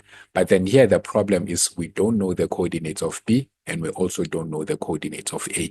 And there's also no way in which we can calculate. So given that you did that, you now understand that to calculate the distance between A, B, I can simply say since B here is on the graph of G, and G of X can also be taken as Y. So this can be taken as y of b, and then a is on the graph of f, which is f of x, and this can be taken as the y coordinate of a. We can simply say to calculate the distance between a, b, this is simply g of x minus f of x, right? So it would be the y coordinate produced by g of x minus the y coordinate produced by f of x, right? So in this case here, we would then have to subtract these two equations by saying 3x plus 10 minus negative x squared plus x plus 6, right? Then this is 3x plus 10, and then negative x squared. This is negative x, and then minus 6. So we can now write it in standard form. This is x squared, 3x minus x will be plus 2x, and then 10 minus 6, that's plus 4, right? And then this is your AB, right? So this is AB in terms of x. This is the distance of AB in terms of x, right? But then once they mention smallest distance, now this is minimum distance. So this is the part whereby we have to apply our knowledge of calculus, right? Differential calculus. Now we know once we touch upon the minimum or the maximum in calculus, we always say when we want to calculate the stationary points in calculus, which are your minimum points or your maximum points, we do that by taking our equation and deriving it, right? So we do that by finding the first derivative. We already have the equation representing the distance between A and B. Right, so that means if we want the minimum distance between that, we can simply derive that equation that represents the distance AB. So we'll say AB prime x, and then this will become what? 2x, and then plus 2, right? But then remember, at minimum or maximum, our AB prime x would have to be equal to 0, because always we say at the minimum or the maximum point, the gradient is 0. So if you have to draw a tangent there, that tangent would be horizontal, and then it would be parallel to the x-axis, meaning it would have a gradient of 0. So that means this is 0 here, and then this is 2x plus 2. So 2x is equals to -2. If we divide both sides by 2, then we find that the minimum distance will be produced when x is equals to -1. So when x is equals to -1, that's the part whereby we will find the smallest distance between the graph of G and the graph of F. So that means if we had to predict, it would be somewhere here. Since we did calculate and find that C here is -2. So it would have to be somewhere in here. So that's where we would find the smallest distance between the graph of F and the graph of G, right? Okay, now since we have the position in which we will find the smallest distance, it is up to us now to calculate that smallest distance. We have now found the position whereby we will have that smallest distance. If we want the distance now, it's a matter of coming back to this equation that represents the distance between AB. So this is AB, but when x is equals to -1. And then we simply substitute -1 where there's x. -1 where there's x. And then when you punch that into your calculator, you are supposed to get 3 units, right? So the smallest distance between graph F and G is 3 units, right? Which will be found somewhere there. Okay, and then that's how you were supposed to go about answering that question. Okay, then 4.5 says, write the values of x for which f of x times g of x is greater than 0. Now, all these questions, you have to be able to interpret them. This is f of x times g of x greater than 0. Now, if we want this to be greater than 0, we understand that there are two conditions for that. It's either f of x will be positive, meaning it will be above the x-axis, and then again, our g of x would have to be positive, meaning it also has to be above the x-axis, right? So greater than 0 means it's positive. So we know positive multiplied by positive will give us positive. Or it would be a case whereby both of them will have to be below the x-axis. So f of x would have to be below the x-axis, but then again, g of x would have to be below the x-axis. So now we are looking for the region where that one will be satisfied. Okay, so where do we, at what point do we find both the graphs being below the x-axis? Now, if we can check here, we have a part right here. So we have a part right here.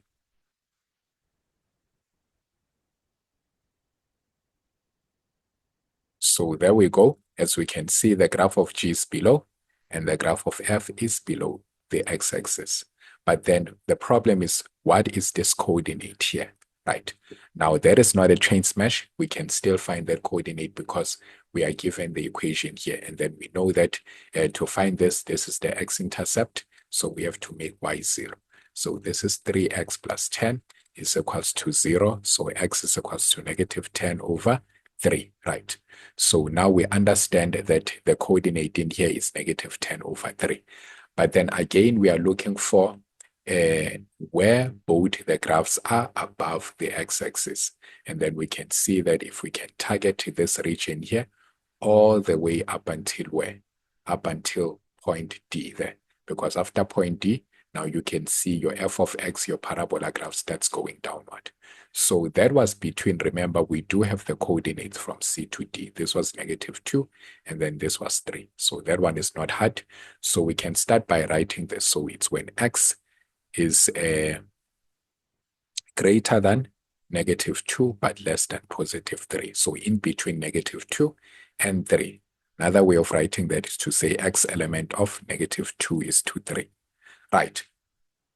Or when x, so from here going that side, we also see that they're both below the x-axis, meaning they're both negative. Negative and negative will give us positive.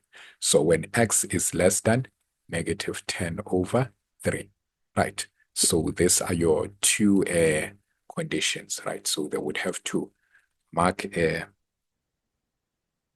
2 for this one, and then they would have to mark 1 for this one. So that's 3 marks, right? So that's how you do. So once you are able to interpret these questions, then it becomes easy to just read the values from your graph. Okay, then we have this question here. 4.6, it's saying if f of x plus 2 is equals to k has two distinct roots, determine the values of k, right? So this is a nature of roots question because we know nature of roots are quadratic and then or parabolic in nature. So obviously we should expect a question that is based on nature of roots when we have a parabola. So f of x plus 2 is equals to k. We do have the equation of f of x is -x squared plus x, and then plus 6, and then plus 2 is equals to k. Now, obviously, in order for us to calculate our discriminant, we have to make sure that this is in standard form. So we'll have to take the k over to this side. So that's negative x squared plus x. 6 plus 2 is 8. 8 minus k is equals to 0. Right. So now we understand that according to ax squared plus bx plus c, our a would have to be the coefficient of x squared, which is negative 1. Our b is the coefficient of x, which is 1. But then our c is the remaining constant here, which is 8 minus k. Now, again, I did mention this in question 1. Again, if we have a is equals discriminant is equals to 0, that means we have real equal roots, right? But then if we have our discriminant greater than 0, we have real and unequal roots. So this is what they mean by two distinct roots. Distinct roots. So because this is where you have your graph either being like that, having two x-intercepts like that. But then with this one, you have the graph only touching once here. And then we also have the final condition, which is a discriminant less than 0, which means we have non-real roots. This is where your graph is just floating like that. Okay, so based on our question here, we are looking for where we have two distinct roots. So the correct nature of root or discriminant equation that we should use is this one. So our discriminant, again, we know that it is equals to b squared minus 4ac. So that means we'll write this as b squared minus 4ac greater than 0. Now my b is 1 square, and then my a is negative 1. And then for c, I will put 8 minus k, and then greater than 0. So when I calculate here, I have 1. Then negative times negative, that's positive 4. And then 8 minus k greater than 0. Can now multiply inside here. What is 4 times 8? 4 times 8, that's 32. And then minus 4k greater than 0. 1 plus 32, that's 33. If I transpose it over to that side, it's a negative 33. Now, because I'm dividing by a negative value, we do understand that the inequality sign will have to change direction. So this will have to be k less than 33 over 4. Right. So that means f of x plus 2 is equals to 2. We'll have two distinct roots if the values of k are less than 33 over 4. And that's how you were supposed to calculate that. Right. So nice. Nature of root question. And then done with question 4 for a whooping 17 marks. So you know that your functions have way too many marks, so you need to practice it thoroughly. And then let's now proceed. We have our question 5. It was your financial math. So this was a very short paper, by the way. Then question 5, how long will it take an item to depreciate to 1/4 of its initial value if it does so at a rate of 11.84% per annum on a reducing balance method? That reducing balance method. Now we know the reducing balance method is the one that goes a is equals to p 1 minus I to the exponent of n. Now they're saying how long will it take an item to depreciate to 1/4 of its initial value? That means p is x, but then now a would have to be 1/4 of that, right? So that means I will have 1 over 4x here, and then this I will represent it as x. Then 1 minus the interest. Remember, you don't write it as 11.84% just like that. You need to first divide it by 100, because remember it's a percentage, and then you are converting the percentage to a decimal. So that becomes 0.1184. And then how long will it take? So we are actually looking for n there, right? So, okay. Now, remember, when it comes to depreciation, there is no such thing as monthly, quarterly, or that, because when an item depreciates, it depreciates over a yearly basis. So here, if we can just divide if we can just divide by x, we can just get rid of the x. So divide both sides by x. Divide both sides by x, we are left with 1 over 4 is equals to, now what is 1 minus that? So we are going to have 0,8816 and then to the exponent of n. Now at this point, we know what to do. Only logs will help us with this question. So it's n log and then a base. So your base becomes this there, 0,8816. And then now you have your 1 over 4 here. Then you just simply punch all this into your calculator as it is, and then it should give you 11. So that means it would take 11 years for it to depreciate to 1/4 of its price. Right. Okay, then we have 5.2. They say Daniel wishes to purchase a bike for 72,000. He takes out a loan at a rate of 9.8% per annum, compounded monthly. So now we are given the compounding period. Then calculate 5.2.1, the monthly installment. So the monthly installment, they're looking for the X value. If the loan is to be paid back over 5 years, he makes his first payment 1 month after the loan is granted, which is usually the case with your loans. You have to make your payment 1 month after the loan is granted. So you cannot make a payment immediately after you take the loan. So, okay, for 5.2.1, obviously this is a loan, so we have to use our present value formula, x1 minus 1 plus I to the exponent of negative n, and then over I. Now, Daniel wishes to purchase a bike for 72,000. That means he goes to the bank and borrows 72,000 or goes to Mashoni's. And then 72,000. And then we are looking for X. This is 1 minus 1 plus. The interest is 9.8%. So again, we have to say 9.8 divided by 100.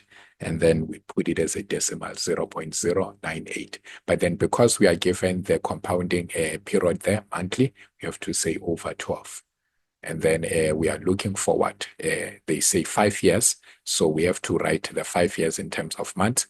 That's 5 multiplied by 12. And then it's going to give us, so let's say 5 multiplied by 12. That's going to give us negative 60 over there. So remember, the negative is coming from the formula, right? Over 0.098 over 12. Now, if you don't want to find yourself having to round off the values here, there is a very quick trick in which you use to find your X. So if you've been watching my videos, you have seen me do it a couple of times. So just cross multiply here and divide by all of this. So X is equals to 72,000. And then that's 0.098 over 12, and then over all of that goes down to the denominator.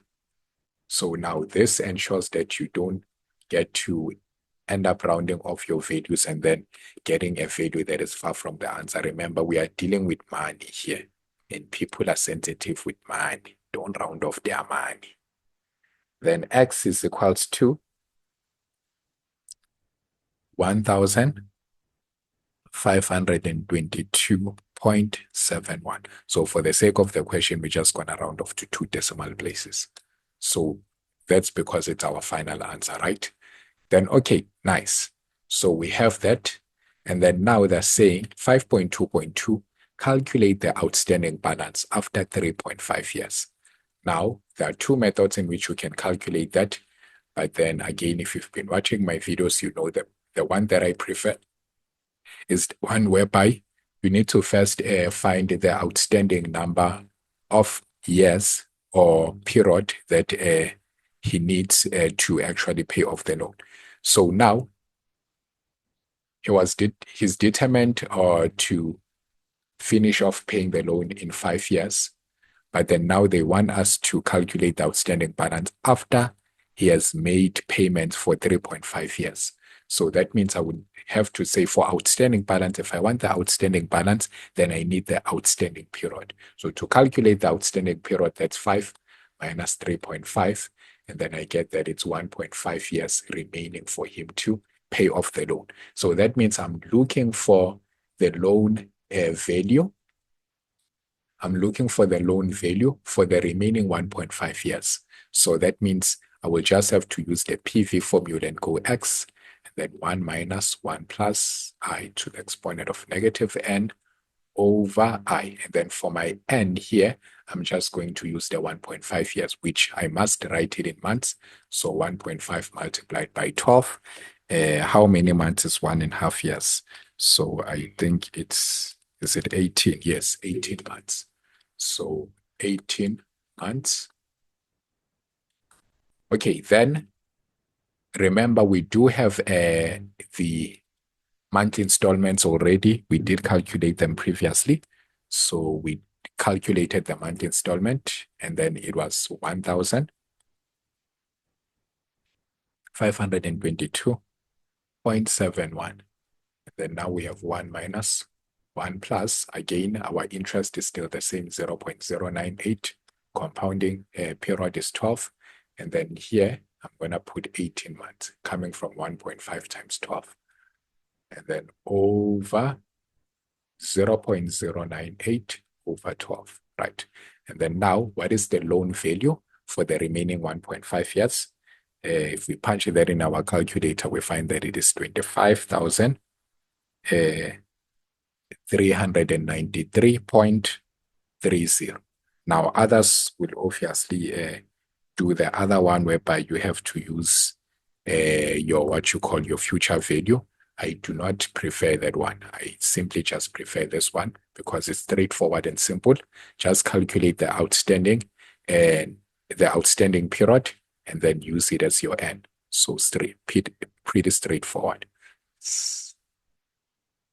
Okay, 5.2.3, they say the amount that would be saved by cycling the loan after 3.5 years instead of 5 years. Now, they want us to calculate the amount that he would save if he were to pay off the loan in 3.5 years and not the initial 5 years, right? So how are we going to tackle this question, or what is it really required from us with this question? Basically, here we are trying to calculate the interest. What interest would he pay if he were to actually finish off paying the loan or paying off the loan in 5 years, right? So what's the interest on the outstanding balance? What would be the interest on the outstanding balance? So we have 5.2.3. Remember, the monthly installments that is making, we calculated and then we found that it's 1,522.71.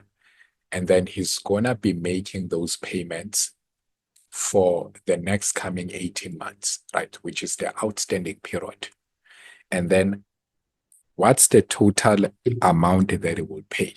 It's 1,522.71 times 18. And then we find that in total with interest, it will pay 27,408.78. But then remember, we did calculate the outstanding balance, right? On after 3.5 years. And then we found that from the previous question, 5.2.2, we found that it was 25,393.30. Note that this amount here does not include the interest. This is the value of the loan, right? So this is the amount that it needs to pay off from the loan, right, without interest. But then when we calculate here and then we find 27,408.78, this is now calculated with interest. So when they give you the monthly installments, they give you the monthly installments already calculated with interest. So now in order to find the interest, we do understand that now that we would have to say it's the total amount that he would have to deposit for the remaining 1.5 years. and then minus our outstanding balance. And then this is 27,408.78 minus the 25,393.30. And then we find that the interest that he would have been charged if he were to pay off the loan in 5 years is actually what? 2015.48, right? So that's if he pays the loan in 5 years, he would pay this interest. But then since now he's choosing to settle the loan in 3.5 years, that means obviously this interest will not be charged because now he won't be seeing those 1.5 years remaining, right? Remember, 3.5 years, the loan will now be paid off. So that means he has saved himself from paying this interest just by virtue of paying the loan earlier, right? So if you pay the loan earlier, you pay off the loan earlier, then you save yourself from interest. And then that means, therefore, he would have saved 2015 rand 0.48 cents. Okay, so that's it. That's how you were supposed to calculate that. Okay, then we have 5.3. It says, after making the 6th payment, Jose has an outstanding balance of 793,749.25 from a loan of 800,000 note. So already he has made 6 monthly payments, and then now what's outstanding from his payment of the loan is now 793,749.25, and then the 800,000 is the initial value of the loan. So when he went to the bank, he borrowed 800,000. They say he then missed the 7th, 8th, and 9th payment due to financial difficulties. So he missed 3 months. But then remember what I always tell you, when you miss those 3 months, the bank will say, we understand, but then we are a business, therefore we need to still continue charging you interest for those months whereby you failed to make payments, right? So we are not fighting with you, just understand the conditions of the bank. Then he resumed payment at the end of the 10th month onwards. Calculate his increased monthly payment in order to settle the loan within the stipulated 20 years. If interest was 10.25% per annum. Now, that means this is a case whereby Jose is still choosing to pay off the loan within the stipulated time, which is 20 years. But then because he has missed the payment, there were some deferred payments, then he has to increase his monthly payments in order to still cover paying up the loan within the stipulated time, right? So now, the first thing that we have to do here is understand that the outstanding balance was this, right? 793,749.25. But then after he had that outstanding payment, or that outstanding balance, meant to say, so after he had that outstanding balance, he couldn't pay for 3 consecutive months. So what happens within the 3 consecutive months? The bank says we will charge you interest as a penalty for not having to pay as we agreed. So that means we have 793,749.25. And this will be compounded over 3 months. Then we have our interest here, which should be 0.1025 if we divide it by 100. And then our compounding period is 12, right? Then this will be compounded over a period of 3 months. Now, if we compound this over a period of 3 months, that means the loan value grows to 814,263.3052, right? So I'm not trying to round off yet. So, okay, 814. So 263.3052. So now, because of he missed the payments, they compounded the money, and now the loan value has grown to 814. By the time it decides to make payments, so right now the financial difficulties have passed on, So that means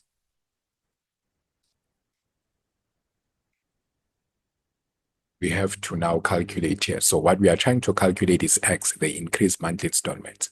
But now our present value is no longer this, and it's neither this, it's the one that has been compounded over 3 months. So we have 814,263.3052.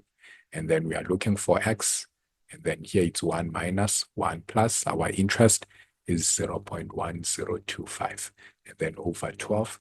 And then, so okay, come back there because that's where the problem is. So, okay, let's talk about n now. What is supposed to be n? Now, a lot of you will run and say 20 times 12, right? Now, 20 times 12 gives you what? 240 months. But then you will soon realize that this amount is no longer paid over the 240 months. It's paid over the outstanding number of months, right? So remember, he resumes payment from the 10th month. So from the 10th month going to the 240th month, he's expected to have paid all this amount. So that means he does not have 240 months on his side. He has what? To calculate the n, we have to say upper value minus lower value plus 1. So our upper value, that's the last month for him to make the monthly payment, that's 240. And then from where he begins, resumes payment, it's 10, and then plus 1. So this will give us what? 231. That means it's only left with 231 months to complete paying off the loan. You get that? So that's supposed to be negative 231 and not 240. Because remember, the 6 monthly payments have been made, the 3 monthly payments have been skipped, and then he resumes payment at the 10th month, which if you can count it there, that makes exactly 231 months that is left. Right. So, okay, from here, again, using our trick, cross multiply here, 814,263.3052 multiply 0.0125 over 12, and then over that, right? So you take all of that to the denominator, 0.10, okay, whatever, and then negative 231. And then when you punch all that into your calculator, you should find your value, right? And then what is your value? So X will become 8,089.20. So this is the increased monthly installments or payments that he will have to make in order to still pay off the loan within the stipulated 20 years. Okay, so that's how you were supposed to tackle this question. So 18 marks there. So again, financial maths has a lot of marks, so you have to make sure that you practice it thoroughly. And now let's proceed to the next question. Right.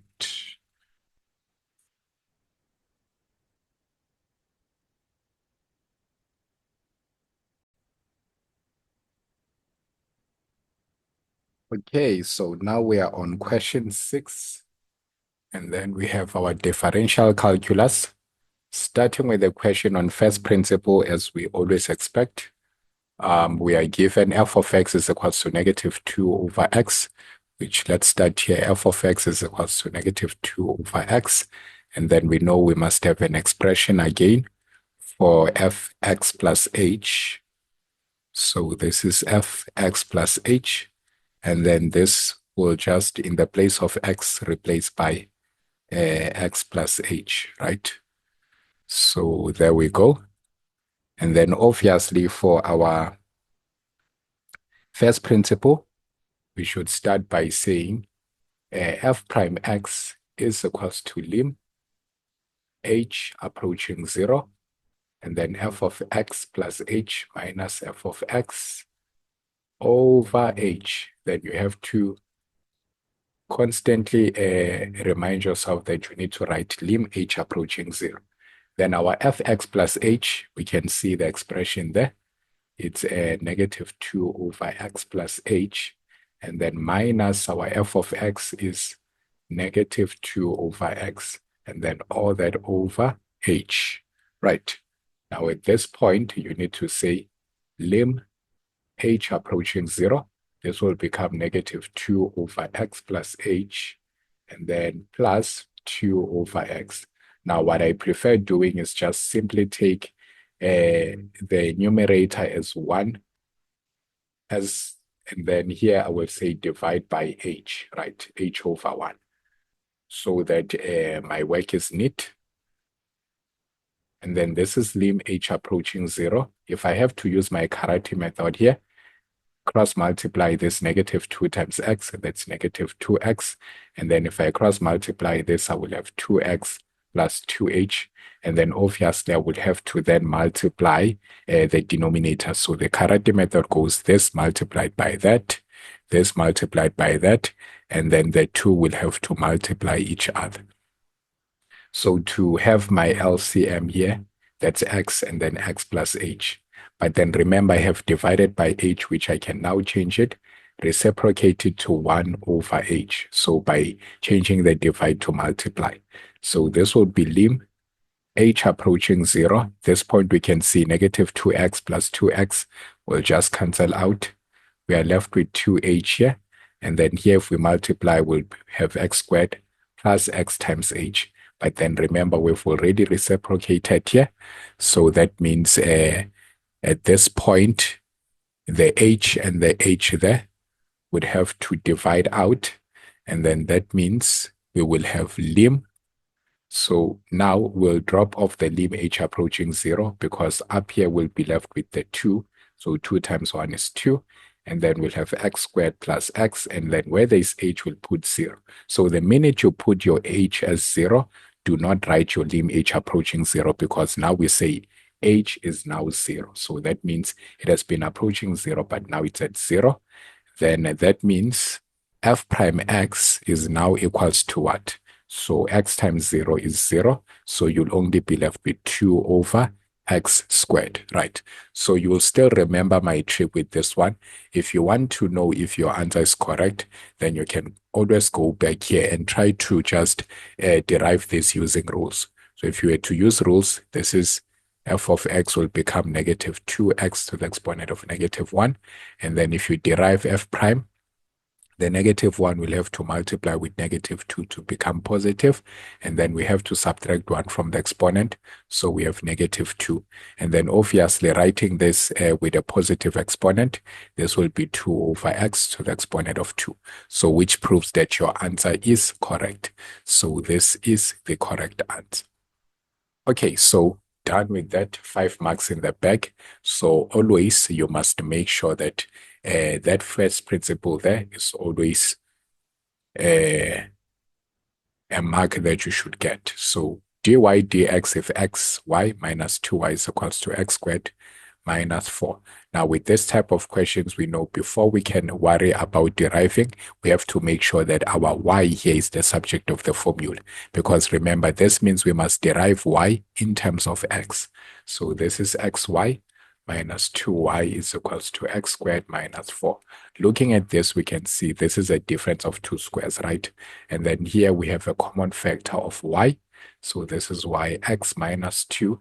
And then this gives us a difference of 2 squares, which is x minus 2, and then x plus 2. If we divide both sides by x minus 2, then this is what we have, x minus 2. Divide out our y. So if in here, this will divide out, this will have y is equals to x plus 2.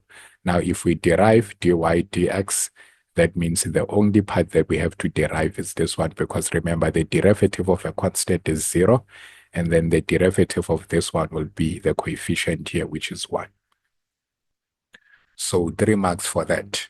So you have to first deal with the fact that you needed to factorize and take out the common factor, and then cancel out what's similar there and end up with the equation. Okay, then we have 6.2.2. It says derive this. So we have dx. So with this type, you need to still maintain your dx if you haven't reached the point whereby you actually derive. So based on this, we know a rule of SATs that says if I have a over b, for example, this can be written as root of A over root of B, right? So let me just say n here, and then whatever that you have there. So you can write this like that. So meaning in this case, in the case of this, I have the fifth root of 32 over x cube, right? And then based on this rule here, that means I can say this is dx, and then fifth root of 32 over the fifth root of x cube, right? And then this will become dx. The fifth root of 32, even if you were to do it in your calculator, will give you 2. But then this one is based on a law of exponent that says if I have a to the exponent of m, and then let's say I have nth root here, then this is supposed to be a to the exponent of m over n, right? So this is exactly what I'm going to do here. This will become x to the exponent of 3 over 5, right? Then obviously, it's not prepared for derivation yet. I still need to take this variable over to the numerator. So this will become 2x. And then remember, if I move it from the denominator to the numerator, it now possesses a negative exponent. So negative 3 over 5. Now at this point, this is prepared for derivation. So I can now drop the dx and say equal to. Now this is 2 times negative 3 over 5. It will give me negative 6 over 5. And then x, if I subtract 1 from this negative 3 over 5, I am going to get negative 8 over 5. So my solution is that, right? So that's my final answer right there. And then all that for 11 marks. So it was a pretty easy question to deal with, right? So 11 marks in the bag already. Okay, and then now let's move to question 7. We are given f of x is equals to 1 minus 125x cubed. And then 7.1 says determine the coordinates of the stationary points, right? Now we know with the stationary points, we always have to have our first derivative being equated to 0. So first we have our f of x, it's 1 minus 125x cubed. And then if we say f prime, this is supposed to be, so the derivative of this one here, obviously, the derivative of a constant is just 0, so I'll be left with negative 375, and then x to the exponent of 2, so if we subtract 1. But then remember, for the stationary points, our f prime x will always be equals to 0 for at stationary points. Let's say at stationary point. So this is going to be negative 375x squared is equals to 0. And then negative 375 divided by negative 375, which obviously will give you 0. And then if you square, still you'd have 0, right? And then now, if our x is 0, what would be the y coordinate? Remember, we are to find the stationary points. So we are to find the x coordinate and also the y coordinate. So f when x is 0, we substitute into the original formula, 1 minus 125, and then 0 here cube. So all of this will just give you 0. So that means the coordinate here is 1. And then your coordinate will be 0 is to 1. Right, so for 2 marks, that's all you needed to show. So your stationary points are 0 is to 1. And then 7.1.2 says the point of inflection, if it exists. So maybe there is a possibility that there is no point of inflection, but let's find out. Now, when it comes to point of inflection, we know that this is where we have our second derivative, f prime prime x. So we have our f prime first, which is negative 375 x squared, and then our second derivative will be equals to what? So that is negative 375 times 2, which will give us negative 750, and then x. But then for the point of inflection, we always have to make our our second derivative equal to 0. So this is 0 is equals to negative 750x. Divide both sides by negative 750. Again, our x will be equals to 0. And if our x is equals to 0, again, if we substitute it back there, we are supposed to get 1. So that means in this case, the stationary point or the stationary point is in the same position as the point of inflection. So this is 1. So again, we have 0 is to 1. Now, 7.2, they say draw the graph of f, show all the intercept with the axis, as well as stationary points, if any. Right? So now that I have the point of inflection and I also have the turning point, and then what I can try to calculate here is, let me try to calculate the x-intercept. So x-intercept, I make y 0. So it's going to be, so y is equals to 1 minus 125 x cubed. And then here I put 0, it's 1 minus 125 x cubed. And then I can have transpose the negative 125 over to the side. And then 1 here. I divide by 125 both sides. Then this is x cubed is equals to 1 over 125. Then I can just simply cube root here. And then x is equals to what? So what is a cube root of 1 over 125?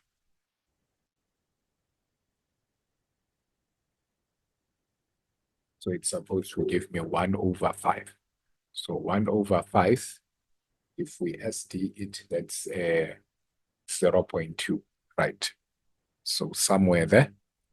And then obviously in drawing here, so we have the 0.2. So this is supposed to be 0.2 is to 0, right? So 0, 2 is to 0 as the coordinate. So this becomes our x-intercept, meaning in drawing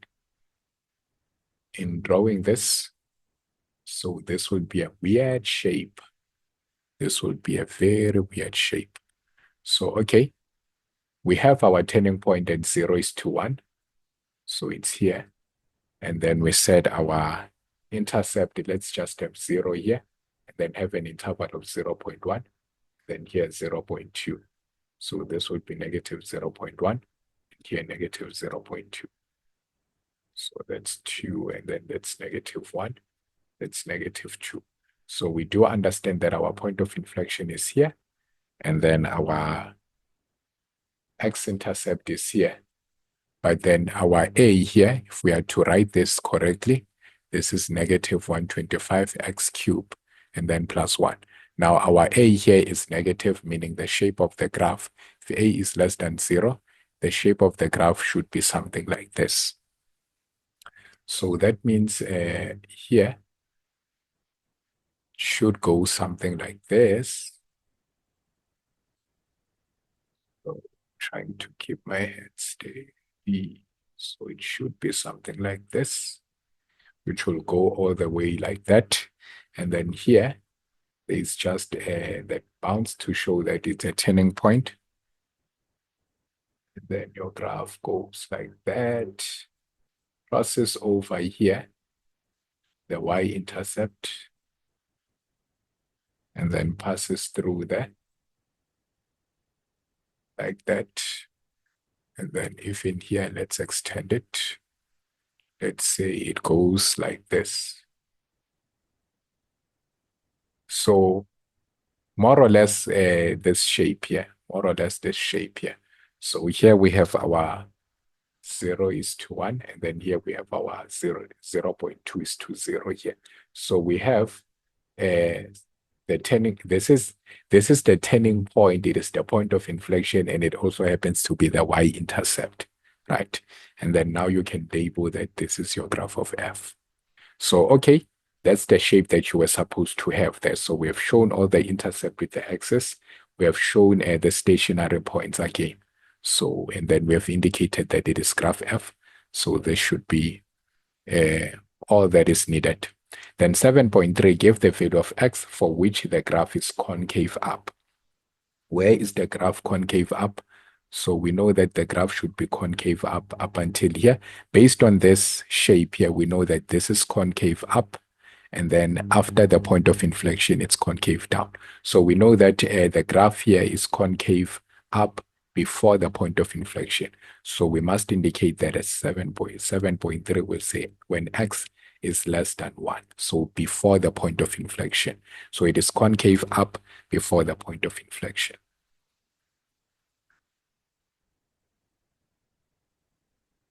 Then we have 7.4.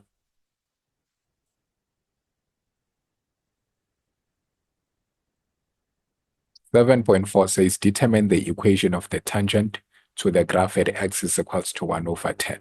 So I've done this question a couple of times and then given you the strategy and the formatting to how you solve these questions. So the first thing that you have to do, obviously, you only have an x coordinate here. And then in order to determine the tangent, remember, the equation of the tangent is a straight line. It's y is equals to mx plus c. And as we know, for the equation of a straight line, you first need the gradient, and then you also need to determine the y-intercept, which if you are using this one here, this formula, it's also given in your formula sheet, you need the gradient and a set of coordinates. So you need the gradient and a set of coordinates. So your x and y coordinates. So here you only have an x coordinate, meaning that in the original equation here, remember, the tangent and the graph, they meet at x is equals to 1 over 10. So that means that's the point of intersection there. So at the point of intersection, we understand that the tangent would have the same coordinates as the coordinates on the curve or on the cubic graph. So that means we can use this x coordinate on the cubic graph in order to find the y coordinate. And then we know the y coordinate that we find from f of x is the same y coordinate that we would have in our equation of the tangent. So, okay, that's the first thing that we need to deal with. Let's find the other coordinate, the y coordinate, so that we now have a set of coordinates. So we'll do that by saying, let's calculate y when x is equals to 1 over 10. So that means in the original equation, I will have 1 minus 125. And then where there is x, I will put 1 over 10 and then cube that. Right. So punch that into your calculator. You will get 7 over 8. Right. Then your coordinates now are 1 over 10 is to 7 over 8. So now, done with that, you now have a set of coordinates. Number 2, you need the gradient. But then we already understand that f prime x represents the gradient equation, right? So this is the gradient equation. So that means if our f prime x in this case will be equal, remember, at the point of intersection, the gradient of the curve will be equal to the gradient of that particular point or of that particular line it intersects with, which is the tangent. So f prime x, we can say it is equal to the gradient of the tangent. So by so doing, we'll say f prime x is equals to, when we derive this, it becomes negative 375 and then x squared. But then remember, in order to find the gradient, we must put our point of contact here. So the point of contact is 1 over 10 and then negative 375, 1 over 10, and then square that. So in calculating here, we are calculating the gradient. So this is negative 15 over 4. So therefore, the gradient of the tangent is negative 15 over 4. So now, in this case, what you are supposed to do is now simply use that equation, y minus y1 is equals to mx minus x1. So now you have a set of coordinates and the gradient. So your set of coordinates, you'll substitute them as your y1 and your x1. Then 7 over 8 here. Your gradient is negative 15 over 4. And then you have your x1 is 1 over 10.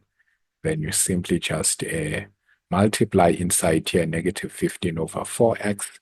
Then if you multiply this, this becomes positive.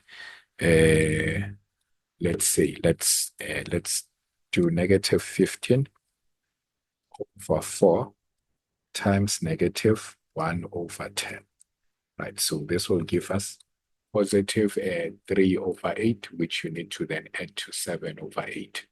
Right, so you end up having negative 15 over 4x.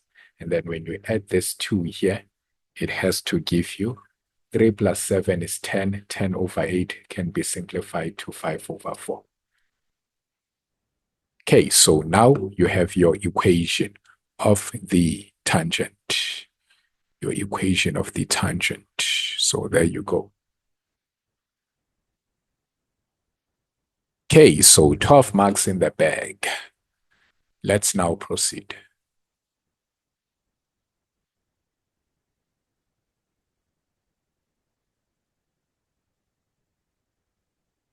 Okay, so we have our optimization calculus. It says the radius of the base of a cylindrical cold drink can is x centimeter and its volume 440 centimeter cube. And then we are given the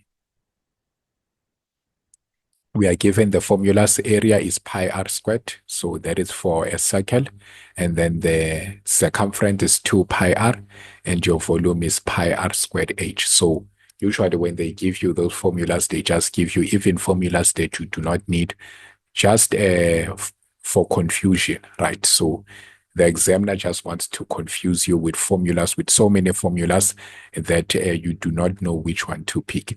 So 8.1 says determine the height of the can in terms of x.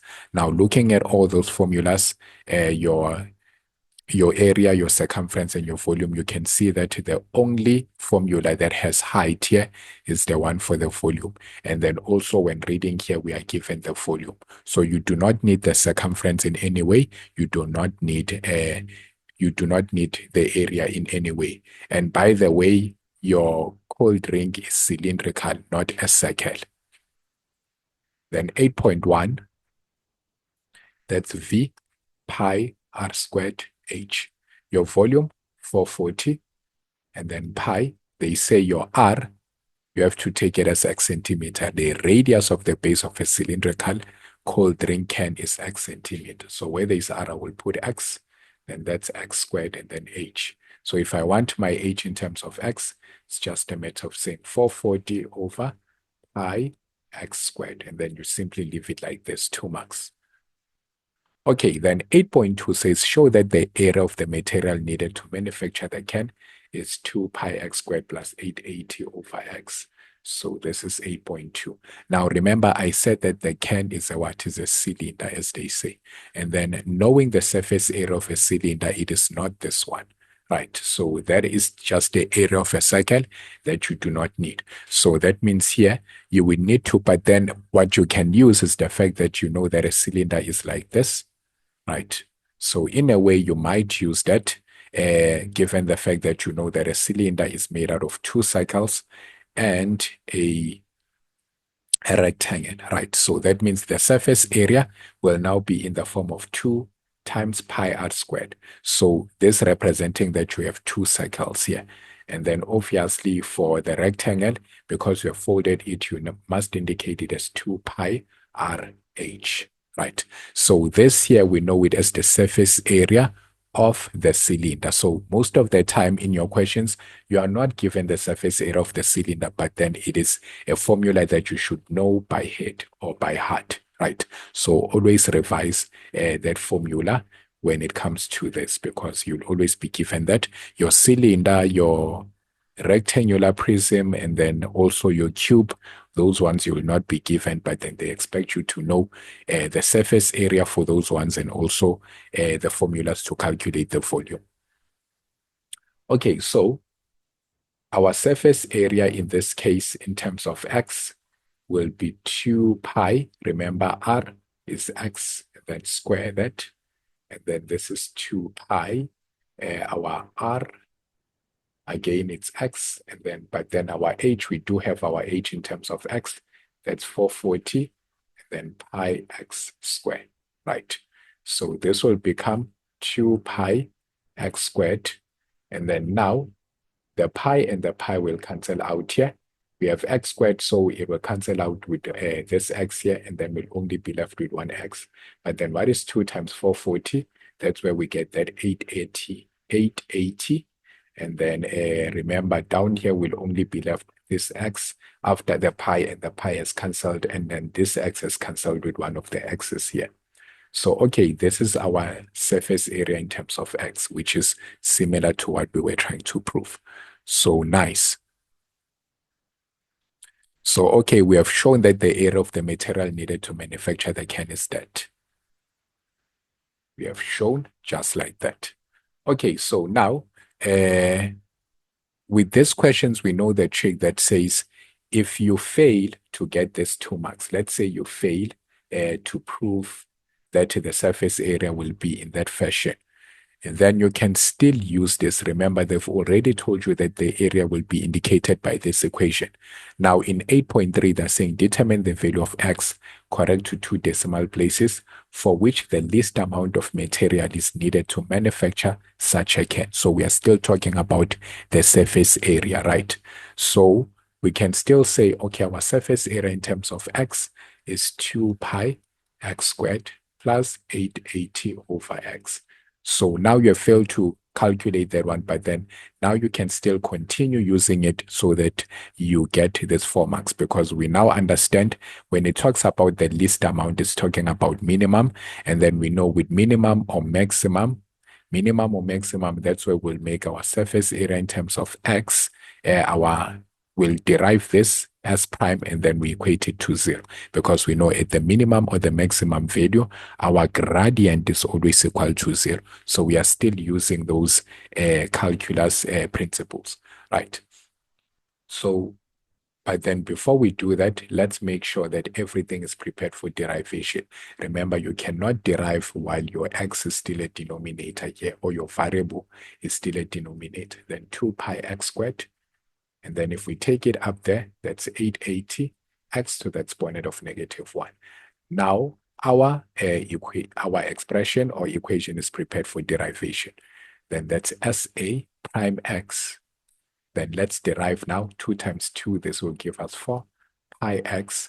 Then if we derive here, this is -880 x to the exponent of -2, right? But then remember, we have to make this 0, because for least amount of material, for minimum amount of material, our SA prime x should be equals to 0. So, but SA prime x is equals to 0. Then SA is for surface area, guys. Then 4 pi x minus 880 x to the exponent of -2 is equals to 0. And now what we can do is simply, let's take this over to that side. So that's 4 pi x is equals to 880, and then allow me to just write it with a positive exponent like this. So over x squared, cross multiply here, this will be 4 pi x cubed is equals to 880. Now I want to calculate for x, right? So I can divide both sides by 4 pi. So now I have x cubed is equals to 880 over 4 pi. Now, if I want the value of x, in order to get rid of this cube here, I need to cube root both sides. So cube root both sides, and then that means my x value now will be equals to, when I cube root that, this is supposed to give me 4.12 centimeter, right? And then right there, you have your final answer. Okay, so that's how you were supposed to tackle that question. Nice one. So 8 marks in the bag. Okay, now let's go to question 9. It says events A and B are mutually exclusive, right? Mutually exclusive.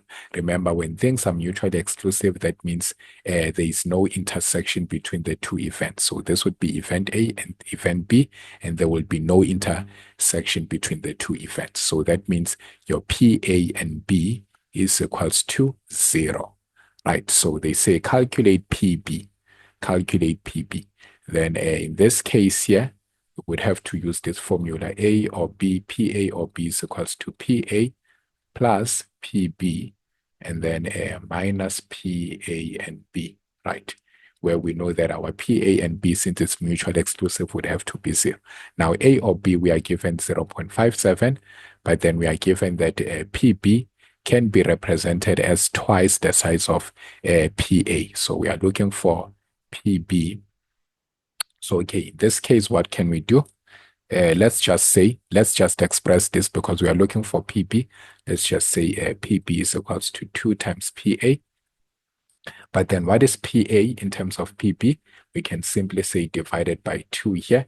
And then now we understand that our PA would be similar to saying half of PB. So if we are saying that PB is twice PA, that means PA is half PB. So I can now just write this as half PB and then plus PB and then minus 0. So this is 0.57. If I say half plus 1, this is supposed to give me what? 3 over 2 and then PB.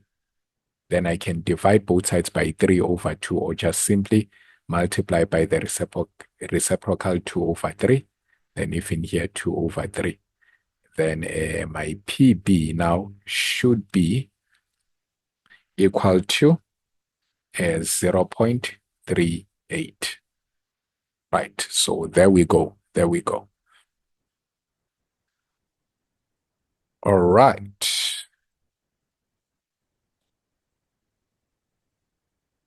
Now they say there are 5 loaves of brown bread and 7 loaves of white bread on a shelf at the local supermarket. 2 clients, one followed by the other, each randomly select a loaf of bread from their shelf and put it in their basket. They say determine the probability that the first client takes a loaf of white bread. What is the probability that it takes a loaf of white bread? Now there are 5 loaves of brown bread, 7 loaves of white bread. In total, how many breads are there? If we say 5 plus 7, that is going to give us 12, right? And then if we want the probability of taking white bread, then it's just 7 over 12. Because remember, probability of an event is number of times an event can occur over the sample space. So we have 7 white breads over a total of 12 loaves of bread that we have there. Then 9.2.2, it says, assume that the owner of the shop does not replace. So that means the sample space will keep on decreasing. Assume that the owner of the shop does not replace any of the loaves of bread on the shelf after a client has taken a loaf of bread. Determine the probability that both clients take a loaf of brown bread. So what is the probability that both the clients will take brown bread? So we'll say probability of brown, then followed by another brown. Remember, for the first time, your probability of taking brown bread is 5 over 12. But then if it is not replaced, the second time a person comes into the shop, that means how many loaves of brown bread are they seeing? They are now seeing 4, but then out of a total of how many breads? 11. Because remember, once the bread is taken, the sample space decreases, right? Because it is not being replaced. So that means it's 5 over 12 times 4 over 11, which if you were to further calculate, it will give you 5 times 4 is 20, and then 12 times 11 is 132, which can be simplified to 5 over 33, and then you leave it like that. Okay. 9.2.3, it says, if the first client takes a loaf of white bread, the owner of the shop places a loaf of brown bread with the other loaves on the shelf. If the first client takes a loaf of brown bread, the owner of the shop places a loaf of white bread with the other loaves on the shelf. So this is a complicated statement. We would need to represent it using our tree diagram. So there we go, tree diagram. So let's have W for white bread, B for brown bread, and then this is the first trial. So, and then this is the second trial, right? And then the probability of picking a white bread initially is 7 over 12. And then picking a brown bread is 5 over 12. But then remember, it's replaced. But then how are they replacing? They say the store owner, if you take white bread, he replaces it with brown bread. If you take brown bread, he replaces it with white bread. So that means if I were to take white bread, remember this is in this probability is associated with first picking white bread. So if you have to first pick white bread, then what happens to the white bread and brown bread? If here, this is the probability associated with first picking brown bread, then what would happen? What would be the chances of you picking white bread? And what would be the chances of you picking brown bread? Now, remember, if we are to pick white bread, then in the next session, there would only be 6 white breads left, and then over 12. Why is the sample space still the same? It's because whenever I take a loaf of bread, it is being replaced, right? So the sample space, so that means, in other words, we will always have 12 loaves of bread, right? Because every time one is taken, then we have a replacement soon after. But then note what happens here. We had 5 loaves of bread. Now they took white bread. So the owner of the store must do what? Must replace with brown bread. So that means from the 5, we now have 6 brown breads over 12. So you see what happened there. Whenever you take white bread, they are replacing with 1 more brown bread. But then let's come to the probability associated with first picking a brown bread. If you first pick a brown bread, then what will happen to your chances of picking white bread in the next session? That means it will now be 8 over 12. Why? Because you picked brown bread and now they have to replace it by white bread. So making the white breads now to be 8. But then if you are to pick the brown bread and then in another session, you'll pick another brown bread, that means now you have 4 over 12. Right. So remember, the probabilities associated with the branches must always add up to 1. So these are complementary events. If you can just say 7 over 12 plus 5 over 12, this will give you 1. Also here, this will give you 1. Also here, this will give you 1. That's how you know that your branches are correct, right? And your probabilities are correct. But let's not get carried away by the question. Remember, it's saying determine the probability that a loaf of white bread and a loaf of brown bread is sold to the 2 clients, right? So that means here now we are trying to determine the probability of either having, so this is the probability of either picking white bread, then a brown bread, or brown bread, then a white bread. So no matter the order here, they did not specify the order. They said determine the probability that a loaf of white bread and a loaf of brown bread is sold to the 2 clients. So they did not necessarily say that the white bread will have to be sold first and then the brown bread. So that means it can be white brown or brown white, as long as one of the clients has white bread and the other client has brown bread. So that's what we are trying to achieve here. So what are the probabilities associated with that? Now, if we can say this is white, this is brown. So that means for white brown, we have a 7 over 12 times 6 over 12. And then or means plus, right? And then for the probabilities associated with first picking a brown bread and then a white bread, that's 5 over 12. And then times 8 over 12. Then at this point, you simply need to grab your calculator and punch all of that into your calculator. So your answer here becomes 41 over 72, and then you leave it as a fraction like that. So if it cannot simplify it, if we cannot simplify further, then that's your final answer. Right, so K, 4 marks like that. And then we have 9.3, which is now your counting principle probability. Every morning, a father has to drop his children off at school on his way to work and pick them up again on his way home from work. There are 3 different routes from home to school and 5 different routes from school to work. In how many ways can the father travel from his home to work, travel from his home to work and back to his home, and travel from his home to work and back home if he does not use the same road? So now, what I want to do first is let me start by indicating here. So suppose that this is home.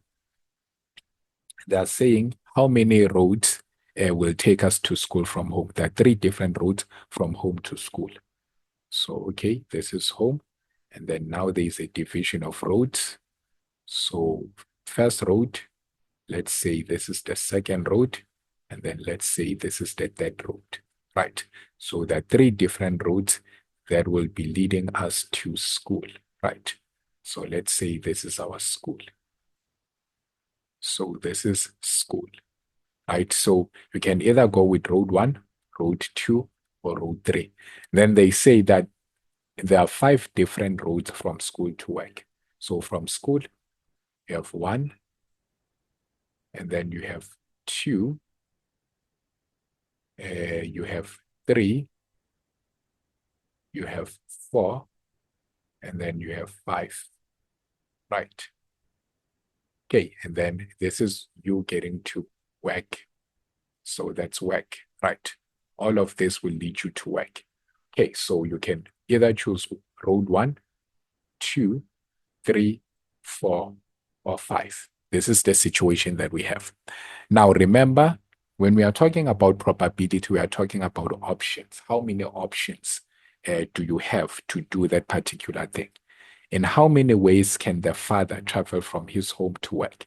Now, obviously, from home to work, you would have to travel from home to school, then from school to work. Now, let's start with home to school.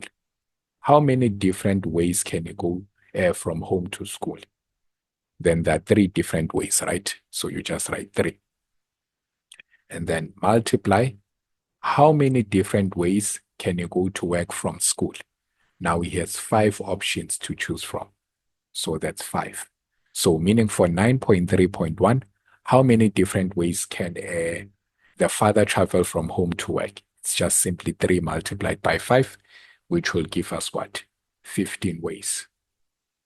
Okay, right. So we have that 1 mark. 9.2.3 says, how many ways can the father travel from his home to work and back to his home, right? So from home to work and back to his home. So we already had 15 there. Okay, let's start afresh.